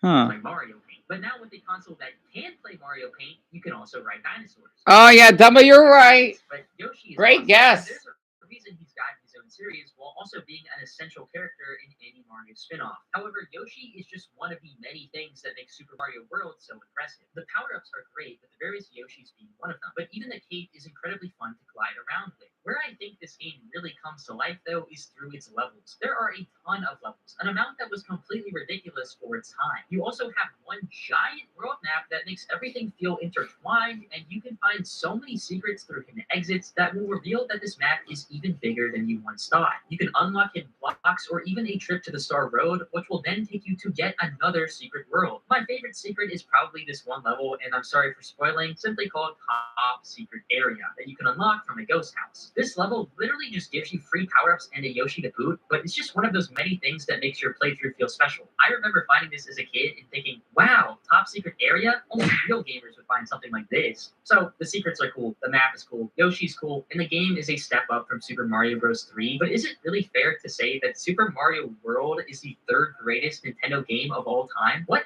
actually makes it qualify to hold that title? Well, it's the absolutely flawless level design. Super Mario World, at its core, is fun. With every level, there's a unique gimmick that you've never seen before. Even in the first level, you're just casually taking a stroll, and there's a giant bullet bill heading right towards your face. Whether it's buzzsaws on zip lines, slingshots, or rafts that take you across rivers of lava, you don't know what to expect. Even just the game's new enemies are fascinating. You have some now iconic enemies like Monty Bowl and some new sub-bosses, but there's also a lot of cool enemies that are unfortunately forgotten nowadays, especially the dinosaurs like Rex or the Dino Torches. I love these guys. That being said, all of this is why I can confidently say that this game is an amalgamation of Nintendo's grand vision for the Super Mario Bros. Format. The amount of creativity is absurd, and where this creativity came from was simply years and years of ideas that were unfortunately impossible until a new console provided a means for them. However, what's good level design without good movement? And once again, the word flawless comes to mind. Every action in this game feels so fluid, from running and jumping to new mechanics like tossing objects in the air, performing spin jumps, soaring around with a cape. We don't talk about the pea balloon. When you combine perfect level design with perfect movement, that's when you get a game this high up on the list. Super Mario World hasn't aged one bit. I was born a decade after this game released, and every time I've played it, I've always had fun. And trust So me, he's I've played this 20. game many times. I remember being He's 25. at a friend's house years ago, and he happened to have a Super Nintendo. We decided to play Super Mario World together, and he pretty much just ended up watching me play since it took me nearly the first 3 worlds to die once. And I had never even held a Super Nintendo controller before. The game's entire design is incredible. Even minute details like the sound effects are so fitting and perfect. Super Mario World is over 30 years old, and I still don't think there's a 2D Mario game that surpasses it. Every time I play Mario Maker, I always want to make levels in this theme because it's simply the best. The 2D Mario games are so important to gaming, with Super Mario Bros. Essentially saving the home console market single-handedly, and I genuinely doubt that a new 2D Mario game could surpass its greatness even today, because everything about this game is flawless.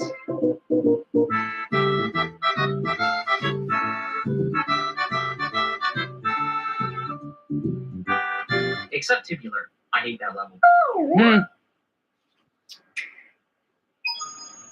Finally, I was hoping this would be on the list. Oh, what about number 1?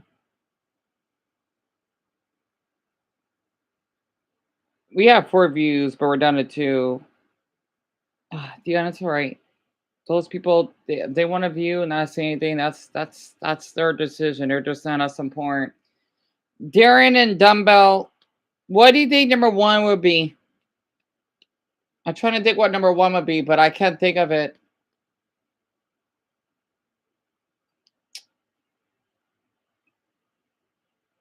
I think Super Mario. No, wait, no, he already covered Super Mario Galaxy. I don't know what the heck number one would be. Oh, that's a tough one. I don't even know. You already basically covered the best Mario game on this list already.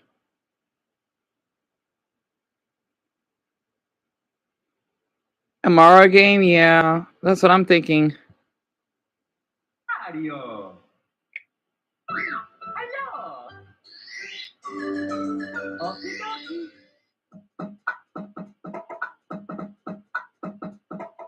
Super Mario 64 is the second best Nintendo game of all time. As heinous and annoying as that may be to some people, we literally cannot deny the impact and unique nature of this game. There was never a game like this before it came out, and there will never be a game like it again. Super Mario 64 has three things that put it above every other Mario game. Yes, even Odyssey. You don't know, Darren? Groundbreaking, Me either. 64 is freeing, and 64, for as much jank as it has, is personally the most fun and replayable Mario What was that? game. Yes, even Odyssey. 64 is groundbreaking, 64 is freeing, and 64, for as much jank as it has, is personally the most fun and replayable Mario game to ever exist. Firstly, let's go over 64's accomplishments. Of course, I must talk about its role in 3D gaming. It may have not been the very first game to be set in 3D, but impact-wise, it basically fits that role. Super Mario 64 took that ever-daunting transition to 3D gaming and pretty easily stuck the landing. So easily, in fact, that the failure was never even seen as a possibility. At the time, series like Sonic were pretty close competitors with Mario, but after the 3D transition, it was all over. Super Mario 64, in my opinion, locked in Mario's legacy. After 64, every future Mario title was just a victory lap for them. As for how they executed this flawless transition, you need to understand how difficult what they pulled off was. Every part of this game's developmental process was about running into roadblocks and taking detours. Innovation wasn't an option, it was a requirement. Everything from level design to new controller functionality to the very polygons that made the worlds themselves was a necessary hurdle to conquer to make this game work. For example, they didn't have the technology to build a game with hundreds of 3D levels, so instead they built 15 levels with the depth of 100. When making this game, they fundamentally ripped up the floorboards and now I remember what game it is. Super Mario Party Jamboree. That's my guess. Super Mario Party Jamboree. Also, I just had to say once more because I know this getting tired. For someone that's keep this botting views, that's not gonna count on my live stream. I know it sounds harsh, but it's getting old. Honestly, I'm just honestly just stop. Anyway, apparently the sound effect comes from a Lego Star Wars game where if Yoda dies, he'll make his iconic sound effect versus I didn't knew that. Oh, there you know how to write about the like. Honestly, I don't want anyone to feel pressure. I feel awful that I sound snobby about it.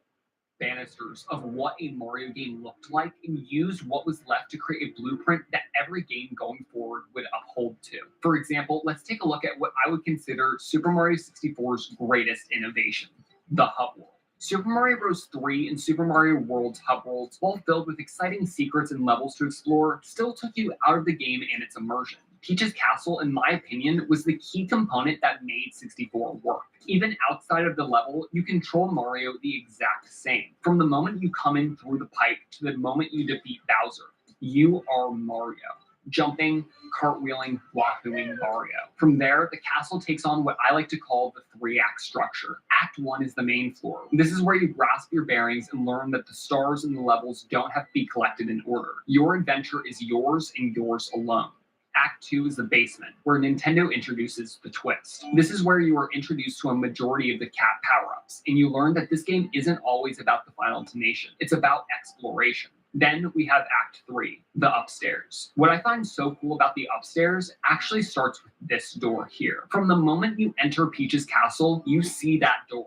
It's front and center, begging you to open it, yet surprisingly holds the end game. Most people, including myself, try to open the door after getting their first key, but are surprised that it actually unlocks the basement. The upstairs door and so many other stars in this game are visible before they're even ready to be collected. The answer to your problem is right in front of you. It's your responsibility to uncover the solution. That's what the 3-act structure does. For a game with as simple of a story as Super Mario 64, breaking the game up into 3 distinct parts adds a solid pace that keeps you exploring and progressing. All the levels in each area are roughly the same difficulty, so there's no need to dwell on a level that you're stuck on. Just go find a new star to pursue, and keep the fun coming. But what if you don't exactly want to chase after the star? That's fine too. The game gives you the freedom to play in a safe environment outside of the levels, and if you're lucky, you'll even find some secrets along the way. That's what, in my opinion, makes this game so special. It wasn't afraid to take chances, because like I said, it had no other choice. The Mario series was forever changed after 64. It no longer was just another 2D platformer.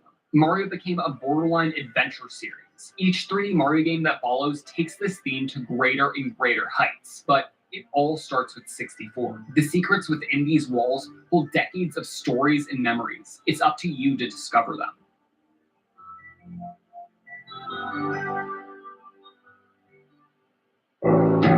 When declaring a game as the best Nintendo game of all time, how is it even possible to begin to bestow that honor? These are games adored by millions upon millions of people, but for plenty of different reasons. Would the correct #1 game be the title that brings the most people together, garnered the most critical acclaim within the community, or influenced the most future releases? Well, when making and remaking this list, we decided the correct #1 game could only be a title featuring some of the finest gameplay mechanics ever developed, the greatest open world ever created, and a game with frankly more extremely high quality content than any other game I've played. The best Nintendo game of all time is The Legend of Zelda: Tears of the Kingdom.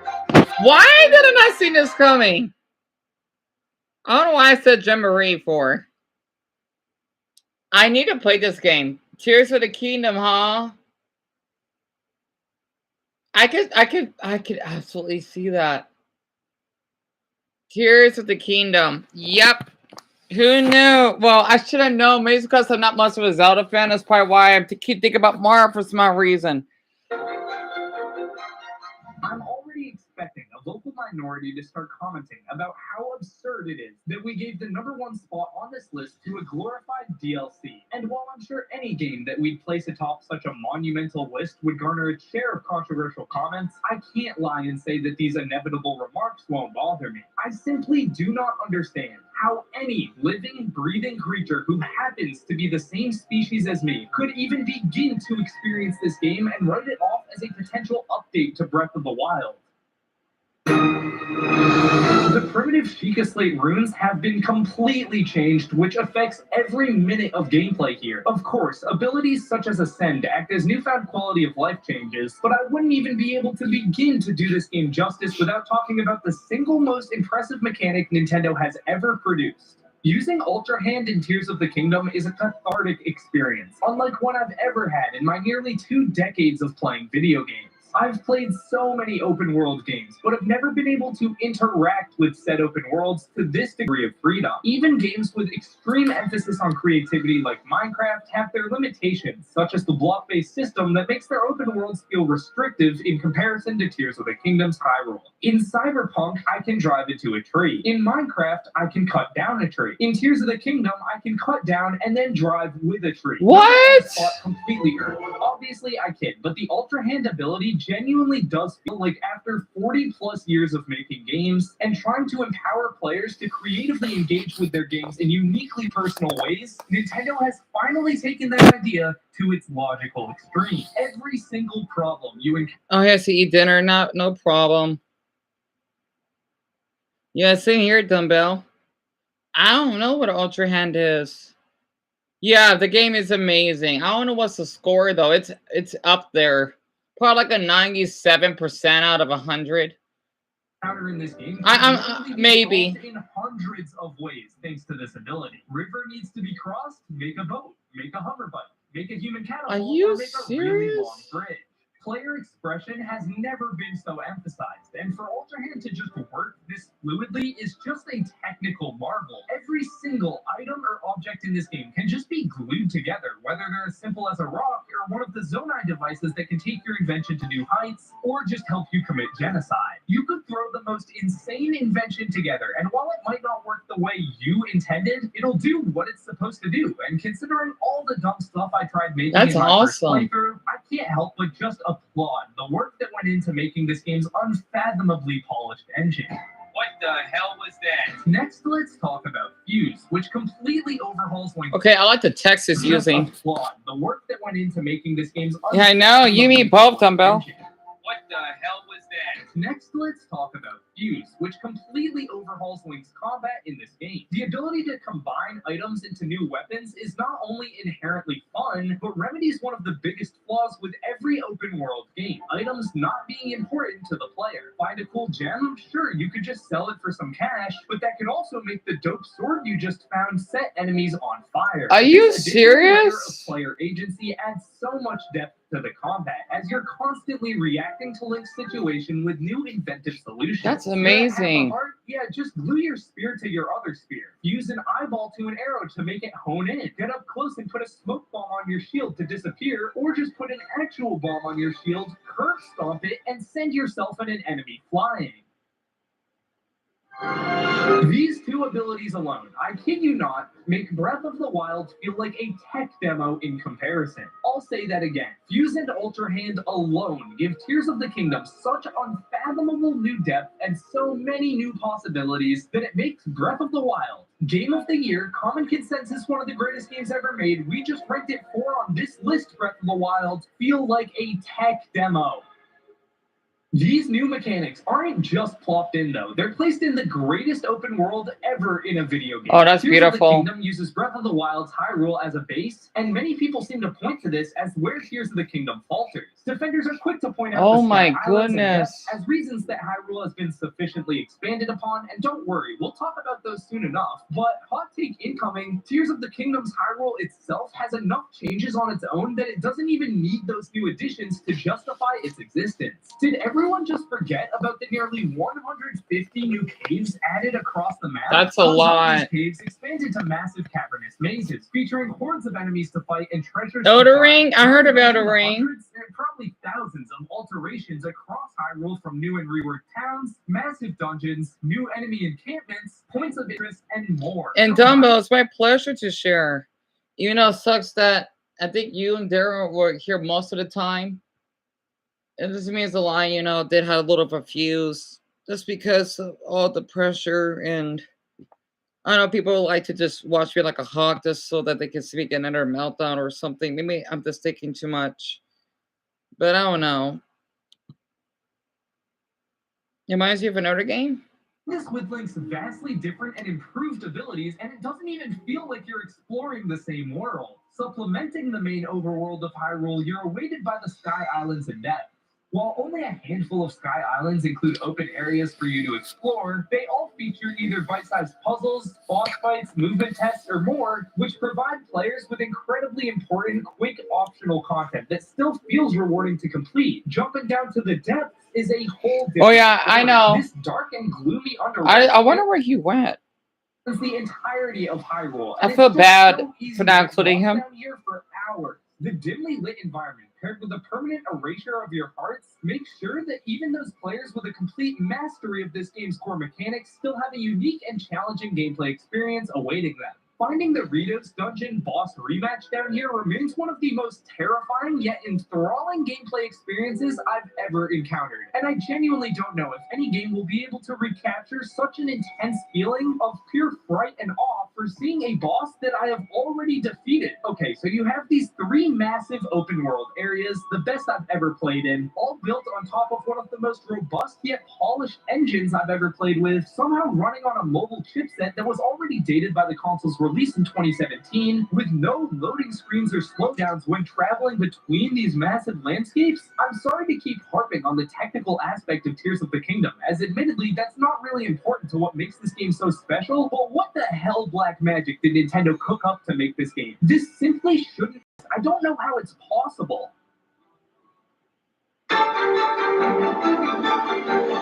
There's simply so much to talk about with Tears of the Kingdom because the game is so massive. The main campaign itself is a vast improvement over Breath of the Wild, with more engaging missions upon reaching the 4 regional phenomena, vastly improved dungeons with unique theming and mechanics, a more interesting story depicted through better cutscenes, and a far superior final boss. There are better Korok puzzles throughout Hyrule, more engaging shrines that take advantage of Link's better mechanics, more systems to work towards upgrading, such as your Zonite charge, and more challenges to test these systems throughout the vastly expanded open world. You can pilot a giant mech in this game, and it's not even something people mention when talking about Tears of the Kingdom. I don't know what else to say. The presentation has only been improved with more varied location and new music that rivals the series' best. This entire long-ass video could have just been about Tears of the Kingdom, and I'd only be scratching the surface. With so many unique mechanics and systems at play, they all come together elegantly to somehow, some way form a cohesive experience that, despite this, feels meticulously deliberate but entirely natural and unique to every person fortunate enough to experience this miracle of a video game. For 40 years, Nintendo has been creating video games meant to empower creative expression, encourage out-of-the-box ideas, spawn countless joyous moments, and bring one simple feeling to the player: fun.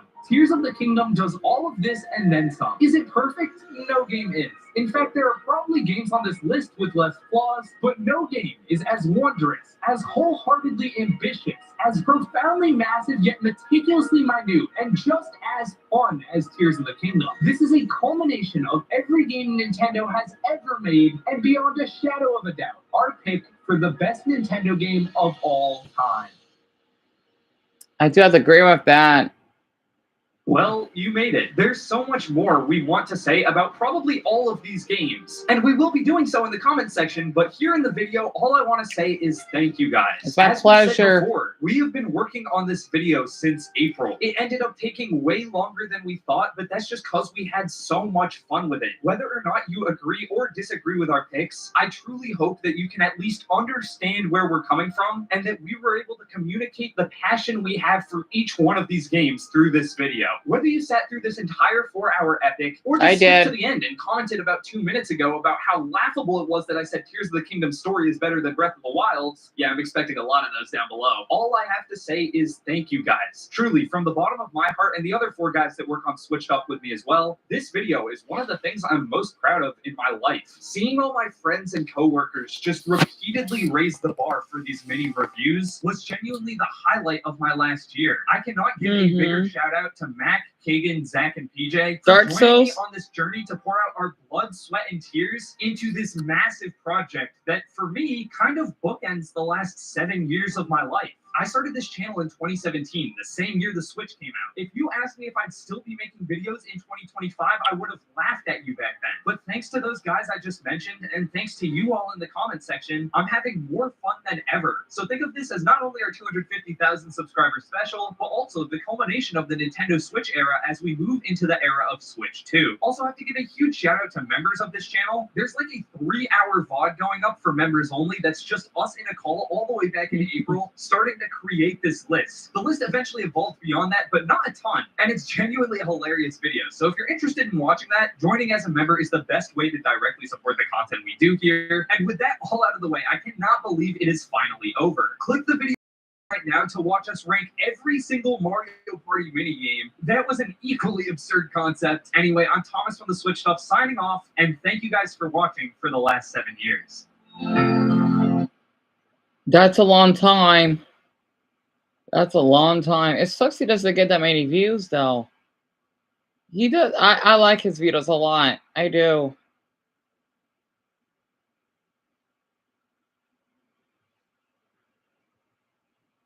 Ooh, I might take a little nap.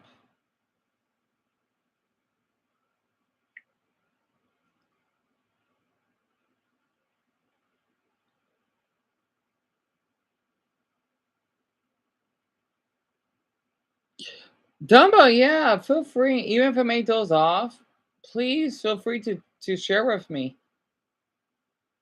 Yeah, even if I take a nap, you can. It's probably because my depression is making me act like this. Like, you could tell my energy is like down.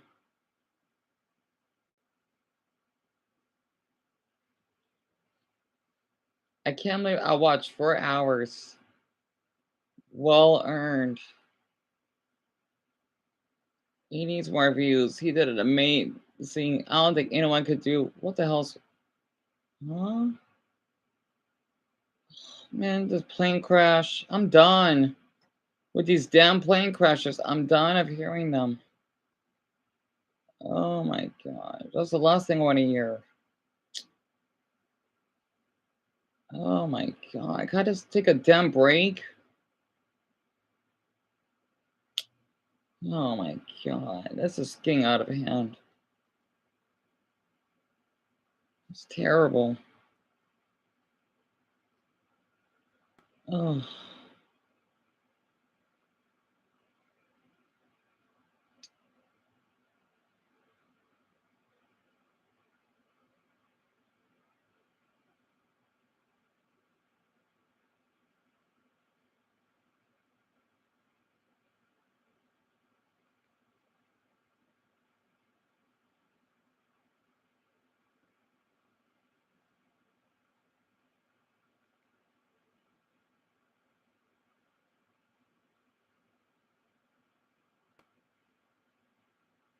Could be plane attacks. Hmm. I don't know. Who knows?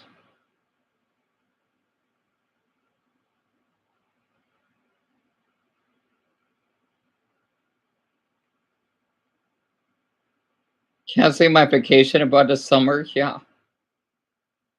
I'm done hearing these damn plane crashes. Oh, I'm so glad I don't fly anymore. It wasn't like this 2 decades ago. God, I'm tired of hearing them. But for the people that died, it's tragic.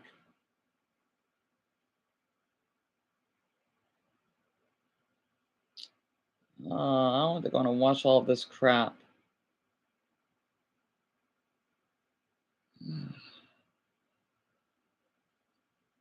Oh, Dumbo, feel free to share.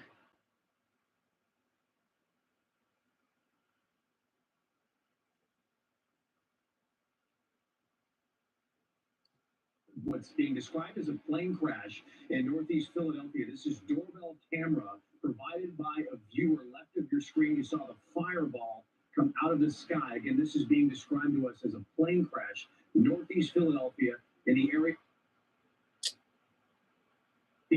off. Smoke and debris in this area. And this, of course, all happening as we are still sorting through a plane crash that happened in D.C. No word on the size of the plane that crashed, what caused it.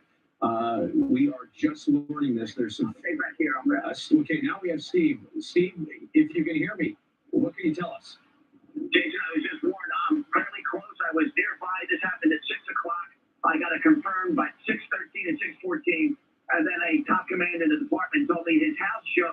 He called the bomb squad, and they told him a plane had crashed. Lots of calls came in. I was nearby. I saw everybody racing over here. I raced with them. I'm looking at 2 fires going right now on Common Avenue. I'm standing in one of the driveways to the Roosevelt Mall. As I ran over here, I parked in the McDonald's at Common and the Boulevard. I wondered what I was tripping over, and it was pieces of an airplane scattered in the mall parking lot. They then began roping that off, and the heavy smell of jet fuel is in the air and has been in the air. There is still black smoke.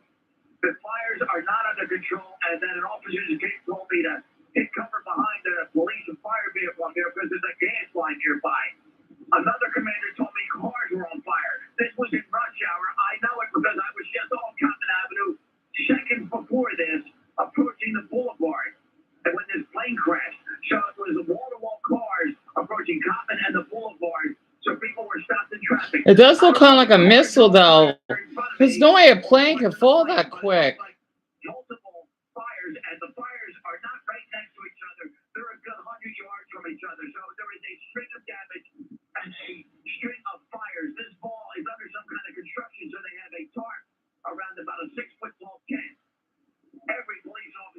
That how is a plane crashing that quick? Up here right now, and there's still more coming on the way. There is so much smoke in the air going right over the mall right here, and this mall was packed too. They had to move all the people back for their own good, and the air quality is not good for that. But everybody. It does look more like a missile. I'm looking through the fence station. I'm looking down in front of the Dunkin' Donuts on Cotton, and again, this is right before the boulevard. Right in front of the Dunkin' Donuts, it looks like an SUV is on fire, and the flames are all through the street. And there's so many fires here, and the fire department's also trying to worry about that gas line that's in danger. Now I'm counting the fires, Jason. 1, 2, 3, 4 fires I can see right here, all spread out along Cotton. Tom, I'm so sorry. Can't see what's burning. It looks like a damn missile. Doorbell camera of what looks like just a fireball falling out of the sky, and as this plane hits the ground, just flames just immense. And we see a shot now on the ground. We see looks like some cars are on fire here. You say you smell jet fuel? Yeah, I can still smell it. There's a smell of fuel in the air, a heavy smell. And if they're reporting a fireball falling out of the sky, the parts of the plane I saw were not burned. And again, we're near Northeast Philly Airport. It would be an unreal coincidence if there was another mid-air collision here. I don't know, but and I didn't see any fireball in the sky because I haven't seen that video yet. I'm only on the phone here with you. But the parts of the airplane I saw did not have any burn marks on them. And again, I'm just trembling over them. And in the first video I sent in and put on, I'm tripping over the airplane parts before I realized what I'm tripping on. And then an officer said, hey, this is a debris field here from the airplane. And that's it. So we don't know what happened. We just know that an airplane crashed here somehow. And there's parts of the airplane long before where the fires are burning. They're in the Roosevelt Mall parking lot in front of the T-Mobile store. And that is a good 200, 300, 400 yards from where I'm looking at a fire burning right now outside the driveway of the Roosevelt Mall. It's a jet? Who knows what happened? I'm sure police don't know what happened. They're just trying to rescue people. We don't know how many I can see that. were in cars here. So yeah, it's a jet then. Well. So this is ongoing. Jets are much faster. I'm trying to get out of the smoke is adjusted. I'm trying to move so I can breathe and see here, Jason. But the smoke is now shifting all different ways. Wow.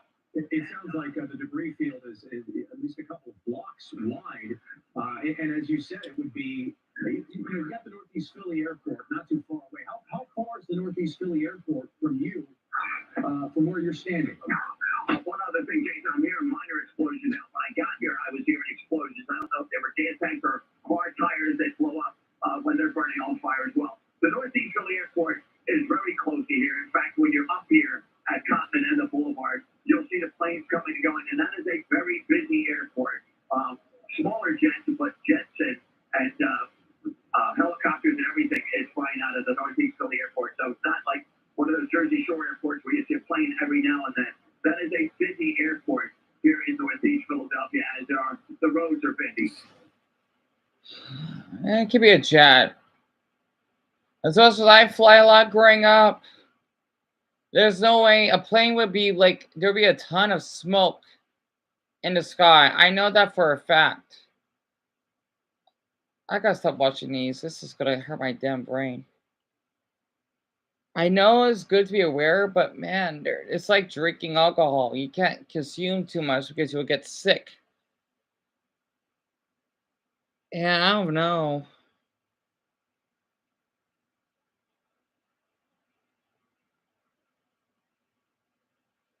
Yeah. I forgot what channel was done, but I wasn't paying attention. My face was killing me.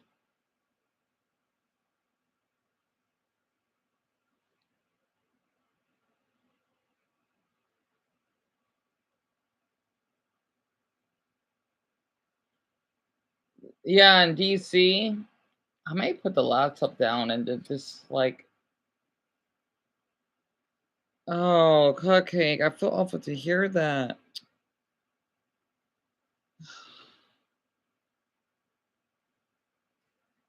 Yep, this year, I know it's meh. I was right. It's meh.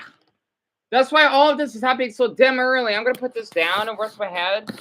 I know this year will be meh. It probably won't balance out until summertime. I knew it'd be math because we're only in the first month.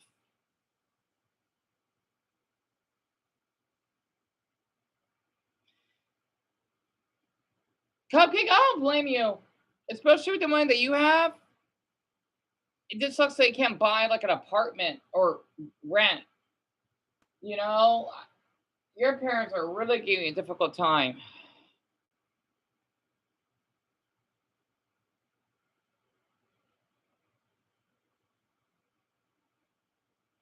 Oh yeah, Dumbo, I'll read that shortly. My head is a little heavy. Oh boy, my head is so heavy. I might turn this light off, but it's too early for that. It's not even 9 o'clock yet. Plus, then my water will be back like in 2 hours. Oh,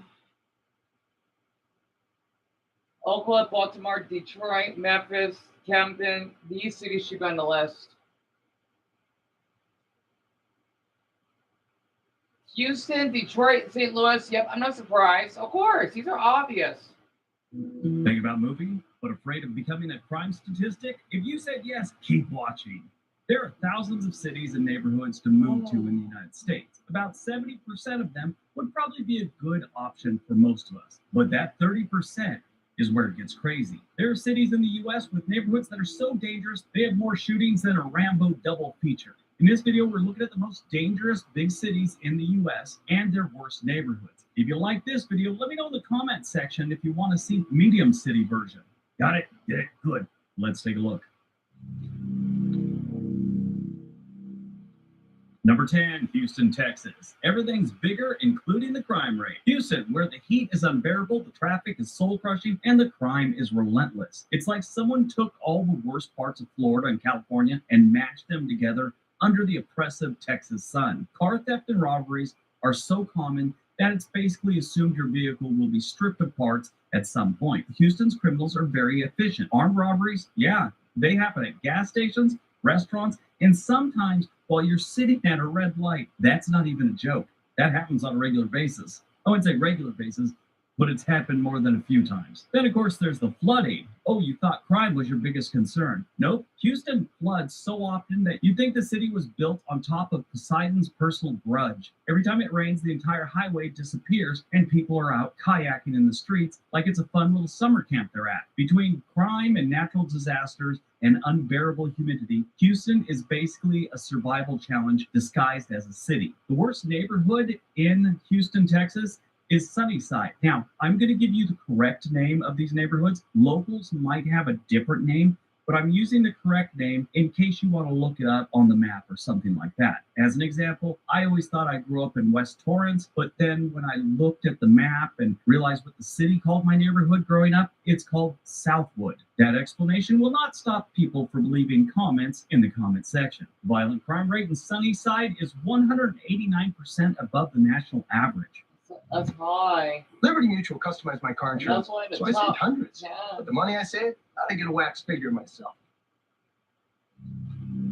Detroit is my number 9. Wow. Number 9, Detroit, Michigan, where street cred is earned the hard way. I'm surprised Detroit is like that number 5.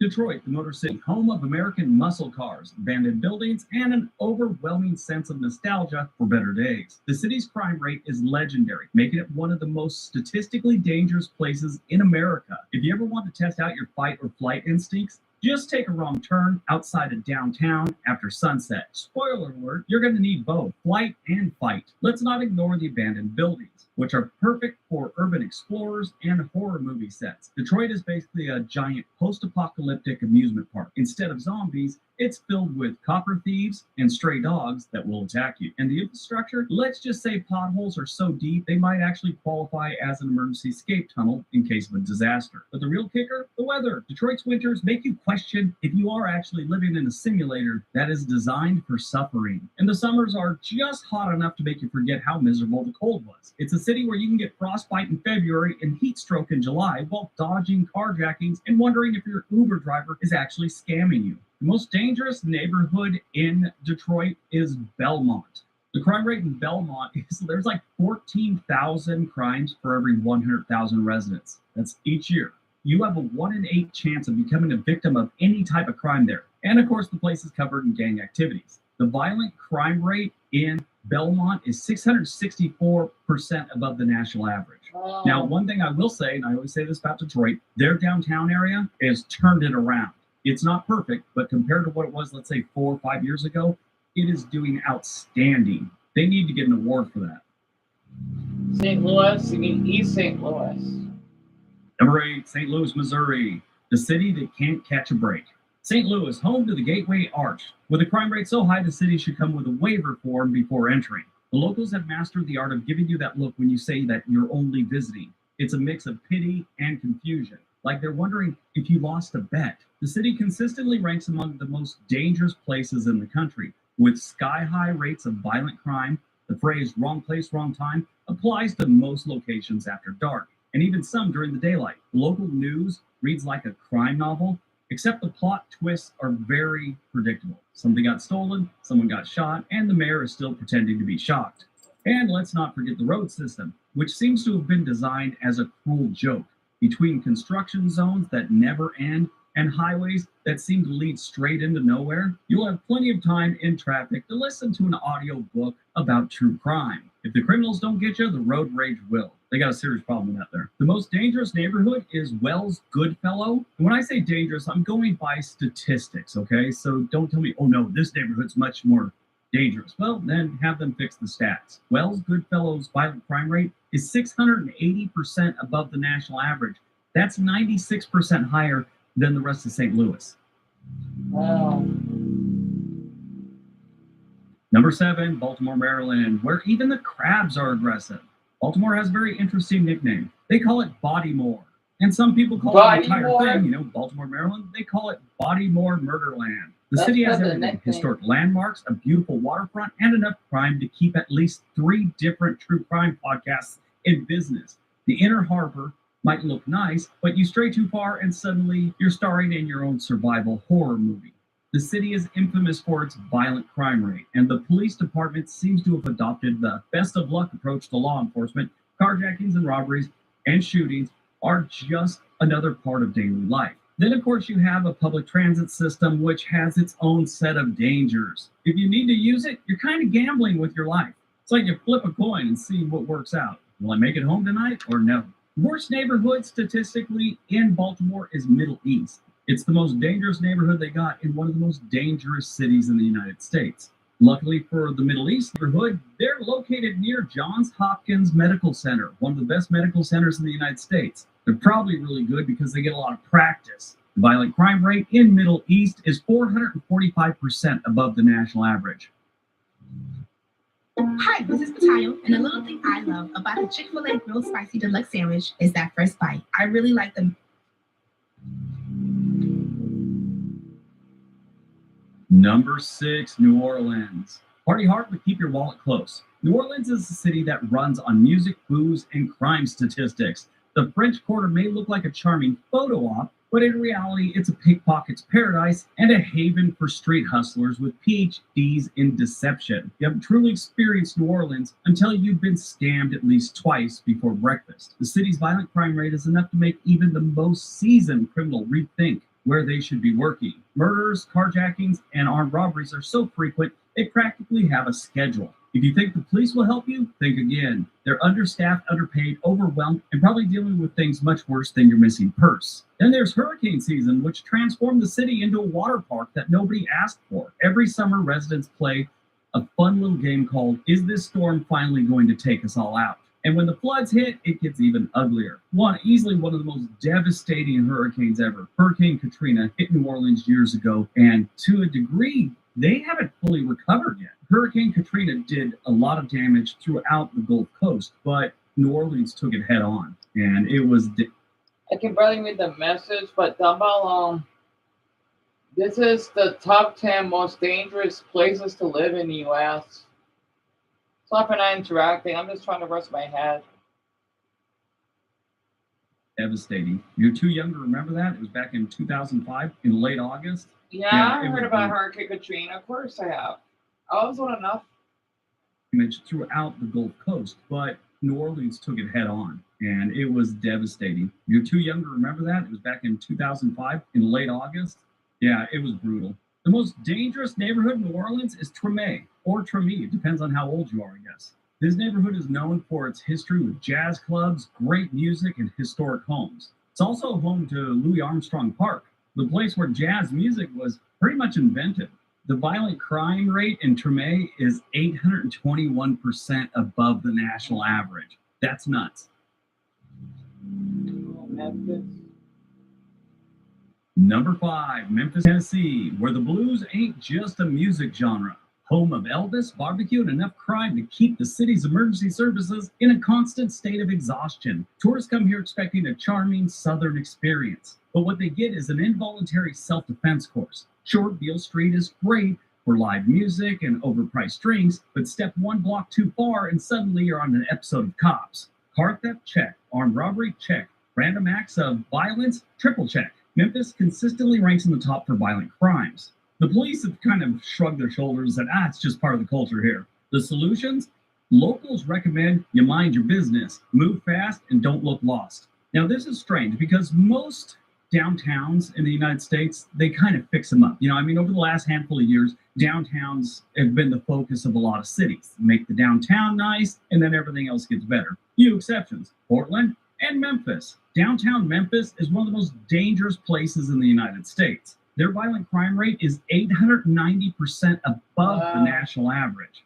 Downtown has problems stemming from poverty, gang activity, and of course every form of trafficking you can think of. Yeah, but that violent crime rate, that's 890% above the national average, that's rough. Well, Albuquerque, definitely.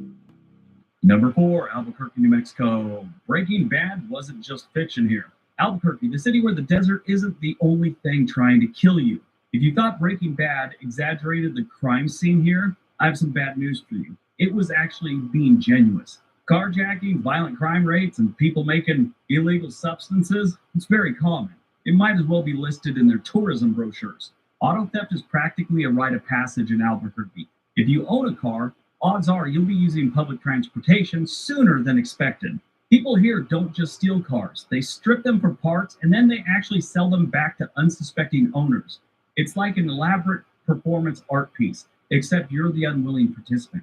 And if you thought the desert landscape was beautiful, just wait till you're stranded in it because someone stole your catalytic converter. Between oppressive heat, rattlesnakes, and general lawlessness, Albuquerque feels like the Wild West, except the sheriffs gave up a long time ago. The most dangerous neighborhood in Albuquerque is called Quigley Park. Now, I'm going to tell you the violent crime stat right now, but the reason I put them at number 4 and not number 1, once you hear the stat, you'll see why. It's because they had a little bit of a uptick over the last 6 months of 2024, but normally their crime rate is about 750% above the national average. But right now, Quigley Park, the violent crime rate is 1,507% above the national average. It's not that big of a place, so it looks way worse than it really is. Now, I'm not saying the place is safe and doesn't have a lot of violent crime. It does. That's just an exaggerated number right now. Number 3, Chicago, Illinois, the windy city where bullets fly faster than the breeze. Chicago is famous for its sports teams, Navy Pier, and the ability to rack up crime statistics that make other cities jealous. While downtown is relatively safe, venture into the wrong neighborhoods and you might find yourself what seems like the opening scene of Saving Private Ryan. Gun violence in Chicago isn't just a problem. It's a daily event. The city's weekend shooting statistics are reported like sports scores. And the amount of murders is high enough to make you wonder if there's some kind of underground competition going on. The police department, well, let's just say their strategy seems to be, keep it in the south side, we won't bother you too much. Now, I've brought this up before. Chicago has a lot of murders and they got a lot of violent crimes. But since they have so many people, their rate is pretty low, and it usually lands them in the mid-20s someplace. Don't get me wrong, they have more murders than any other city in the U.S. almost every single year. But since crime rates are done by rates, they're never number 1. And if the crime doesn't get you in Chicago, the weather might. Winters in Chicago are straight up hostile. The wind coming off Lake Michigan doesn't just chill you, it attacks you, slapping your soul out of your body. Combine that with an economy that's about as stable as a Jenga tower, and you've got a city that keeps you on your toes year-round. The most violent neighborhood in Chicago is going to be Washington Park. They only have a population of about 13,000, and their violent crime rate is 297% above the rest of Chicago. It's actually 702% above the national average. Amico Boys is now an Academy Award nominee for Best Adapted Screenplay. You can muster a bigger hug than that.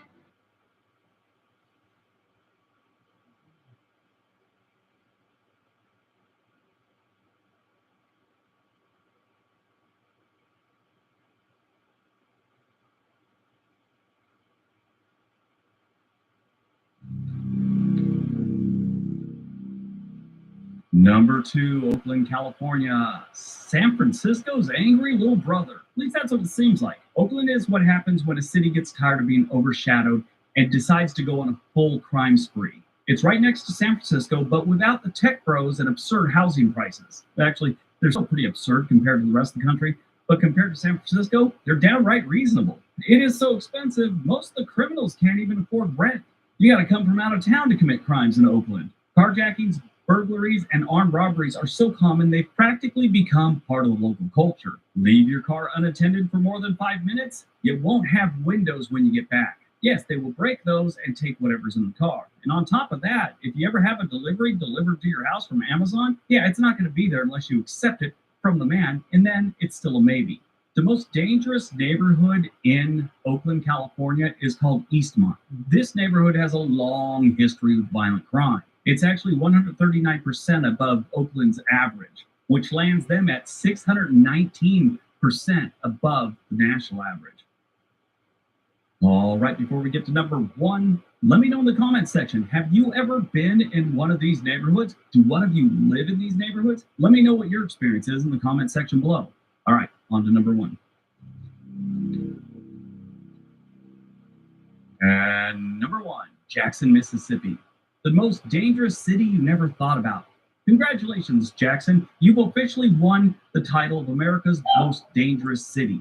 The reason they're so high is because they have several neighborhoods that are very dangerous. Most of them, one neighborhood might be 500% above the national average, and then the rest are like 200 and 150 and 100% above the national average. Jackson has like 7 neighborhoods that are all 500% above the national average or more. Jackson isn't just dangerous, it's impressively dangerous. Violent crime rates here go through the roof, and the city's murder rate is so high, it makes a war zone look peaceful. Police are understaffed, overworked, and probably as scared as everyone else. If you call 911 in Jackson, Mississippi, there's a good chance the operator will just sigh and tell you, stay safe out there, and hang up. But wait, it's not just the crime that makes Jackson terrifying. Infrastructure is collapsing, water crises are common, and the roads look like they've been bombed. And basic city services are more of a wish than a reality. If the criminals don't get you, the lack of clean drinking water and functioning hospital system just might. So if you're looking for a place where every day feels like a survival challenge, Jackson is ready to welcome you with open arms. And then those open arms hit you over the head with something and start rifling through your pockets. The most violent neighborhood in Jackson, Mississippi is Maddox Road, and their violent crime rate is 584% above the national average. But like I said, they got number 1 because they have so many neighborhoods that could be considered their most violent. There's just a few points here or there separating them.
All right.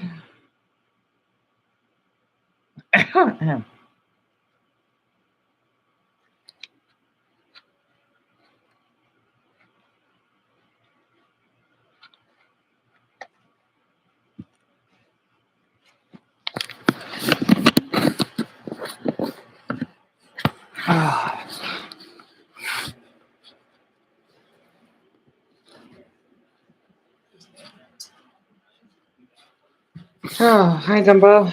I did not sleep well because you should not be eating right before you go to sleep. Aha. No wonder my stomach couldn't digest. That's my mistake. And I've been feeling depressed. I basically floss, and I had to put my MacBook in here because my mother's going to be here shortly. Oh, so I could on your pee.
I am really curious why there's like a viewer that this whole time they stayed here while I was asleep. I know you do.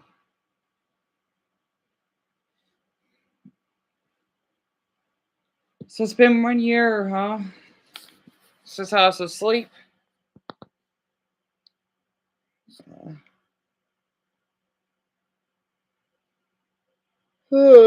It's amazing. Been on my channel for so long.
Oh, the rest of the hope you had a good rest. So.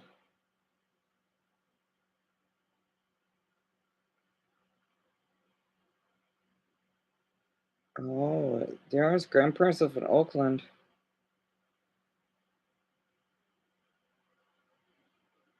Wow, I didn't know that. Wow.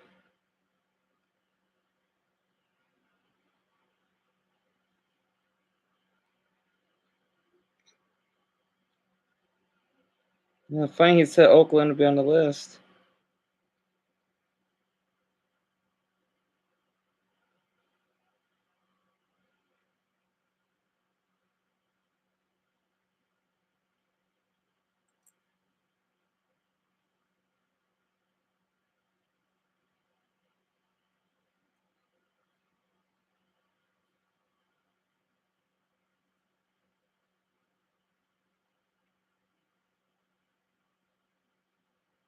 Oh, I didn't dream this time.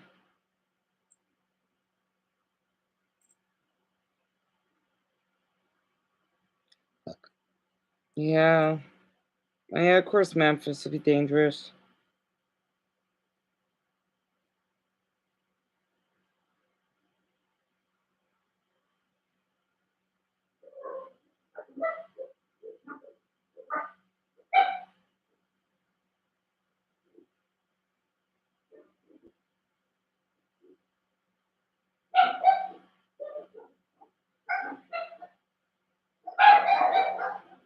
See, I knew it.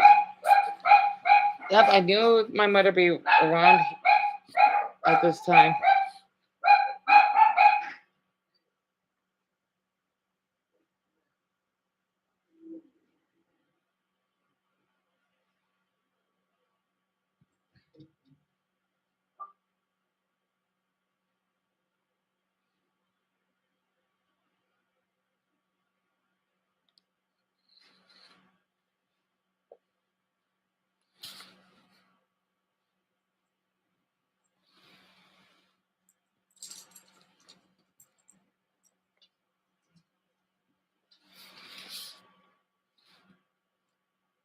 Yeah, I know you do.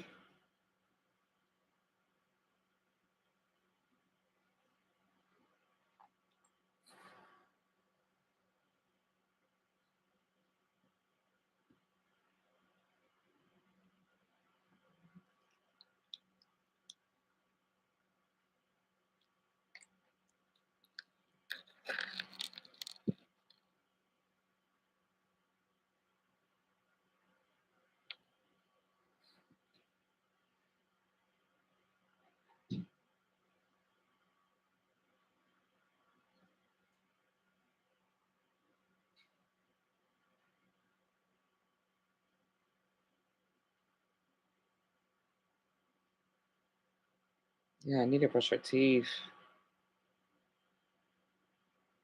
Yeah, Dumbo, of course. Yeah, go to bed.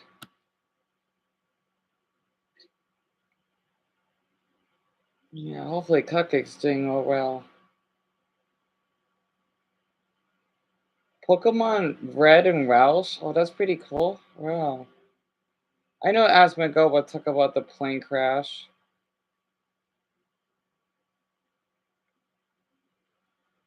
Yeah, I'm gonna turn this off soon myself.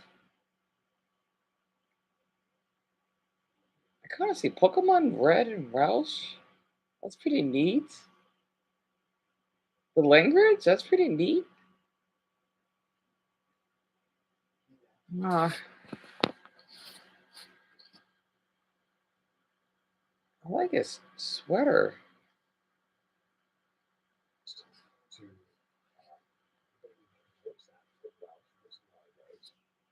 So he has almost 300,000 subs? Why does he get that many views in his videos? I'm still gonna take a look. Yeah, he does a decent amount, nothing crazy. So his name is Sea Dog Bots. Oh, next level fusions. That's pretty cool.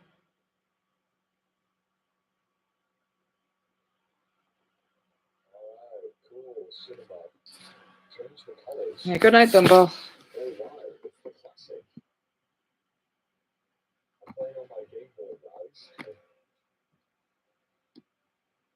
Still see the English? No, this is that is red. No, that actually is coal. So it's actually called Pokemon Coal. I don't know why new game is new game. My coal is red? I don't remember my Welsh. We can try, that's not rules. We can try. I'm not gonna. This is so cool. Pokemon in his language? You know what I do? Pokemon. Are you serious? I'm lost in Pokemon. My ally am Buffy. Oh, that's amazing. No way this is Welsh. Dude, it's the live translation of it. Yeah, it's the crunch. Alright, let me turn off the live translation. I'll translate for you guys. We don't need no fucking language. That is so cool. Are you so he's from Wales? That's amazing. You should do Cole, because it's red and Welsh. That's it. Oh. So clock is red. I'll keep that in mind. I know it sounds like cock, but it's not. Oh yeah, the Cole. Oh yeah, it's oh yeah. I know Welsh is a beautiful language. That is so cool. What the hell?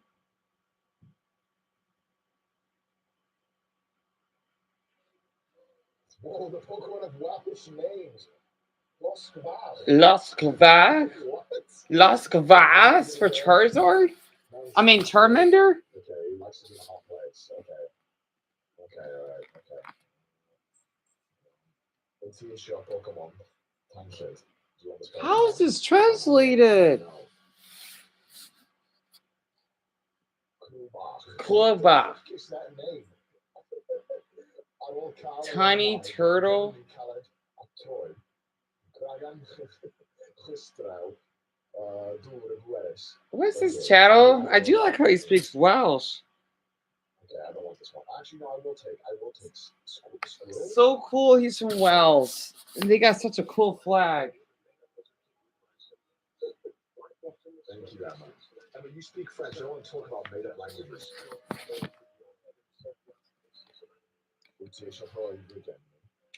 Oh, Dumbo, it's my pleasure. Yeah, he just popped up my suggestions. Because you know how I speak a little of this language like he speaks? Very little. Along with Irish. That's why, like, what? Like, what is this about? Dumbo, the Pokemon game is red. Like the color red.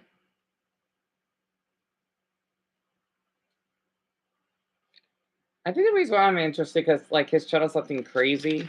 Like it does have like a lot of views. It's like I don't know, maybe because he is a large channel, but it's something like crazy. I think. Like what I mean by that is it looks like he does like live streams and stuff. I kind of prefer channels like this.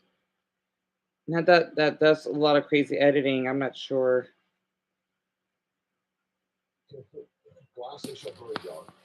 God, my map book is filthy. And one of Hedasaur. Hedasaur? Alright, Hedegit. Wow, all the things are Pokemon Welsh names too. Tackle, Twip. Quip. Tackle. That's how you spell tackle in Welsh. Alright. Come on. Okay. Okay, my attack's lowered. Alright, sure. Okay, why am I slower than him now? Okay, let's hit his ass. Yep, pretty much. Dumbo, like laid back, yeah. So there's a couple of letters we don't have in Welsh, K being one of them. We don't have Z. We don't have X. Oh yeah, I forgot Europeans say Z for Z. I forgot about that. I think Canada's the same way too. Mama pasa, mama pasa, mama pasa, mama pasa, mama mama. All our clients want.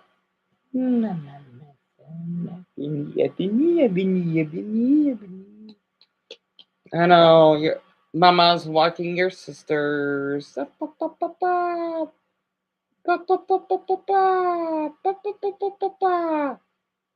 chatter says it was near their house.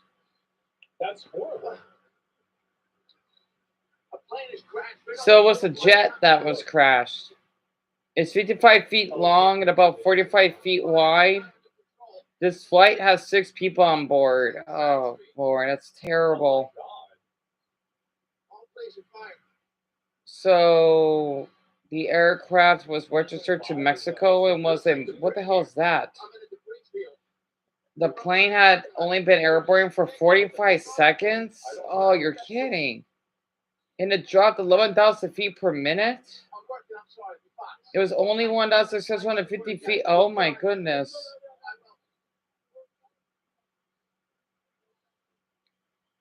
I'm working outside the box. I need to get my. I should have worn a jacket. Sorry, brother. I will.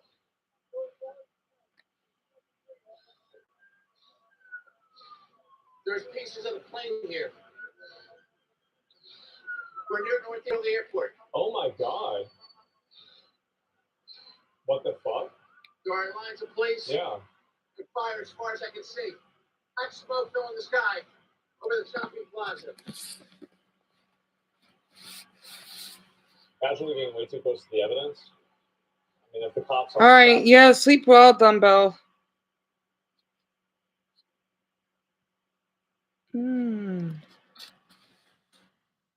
Esa mamá.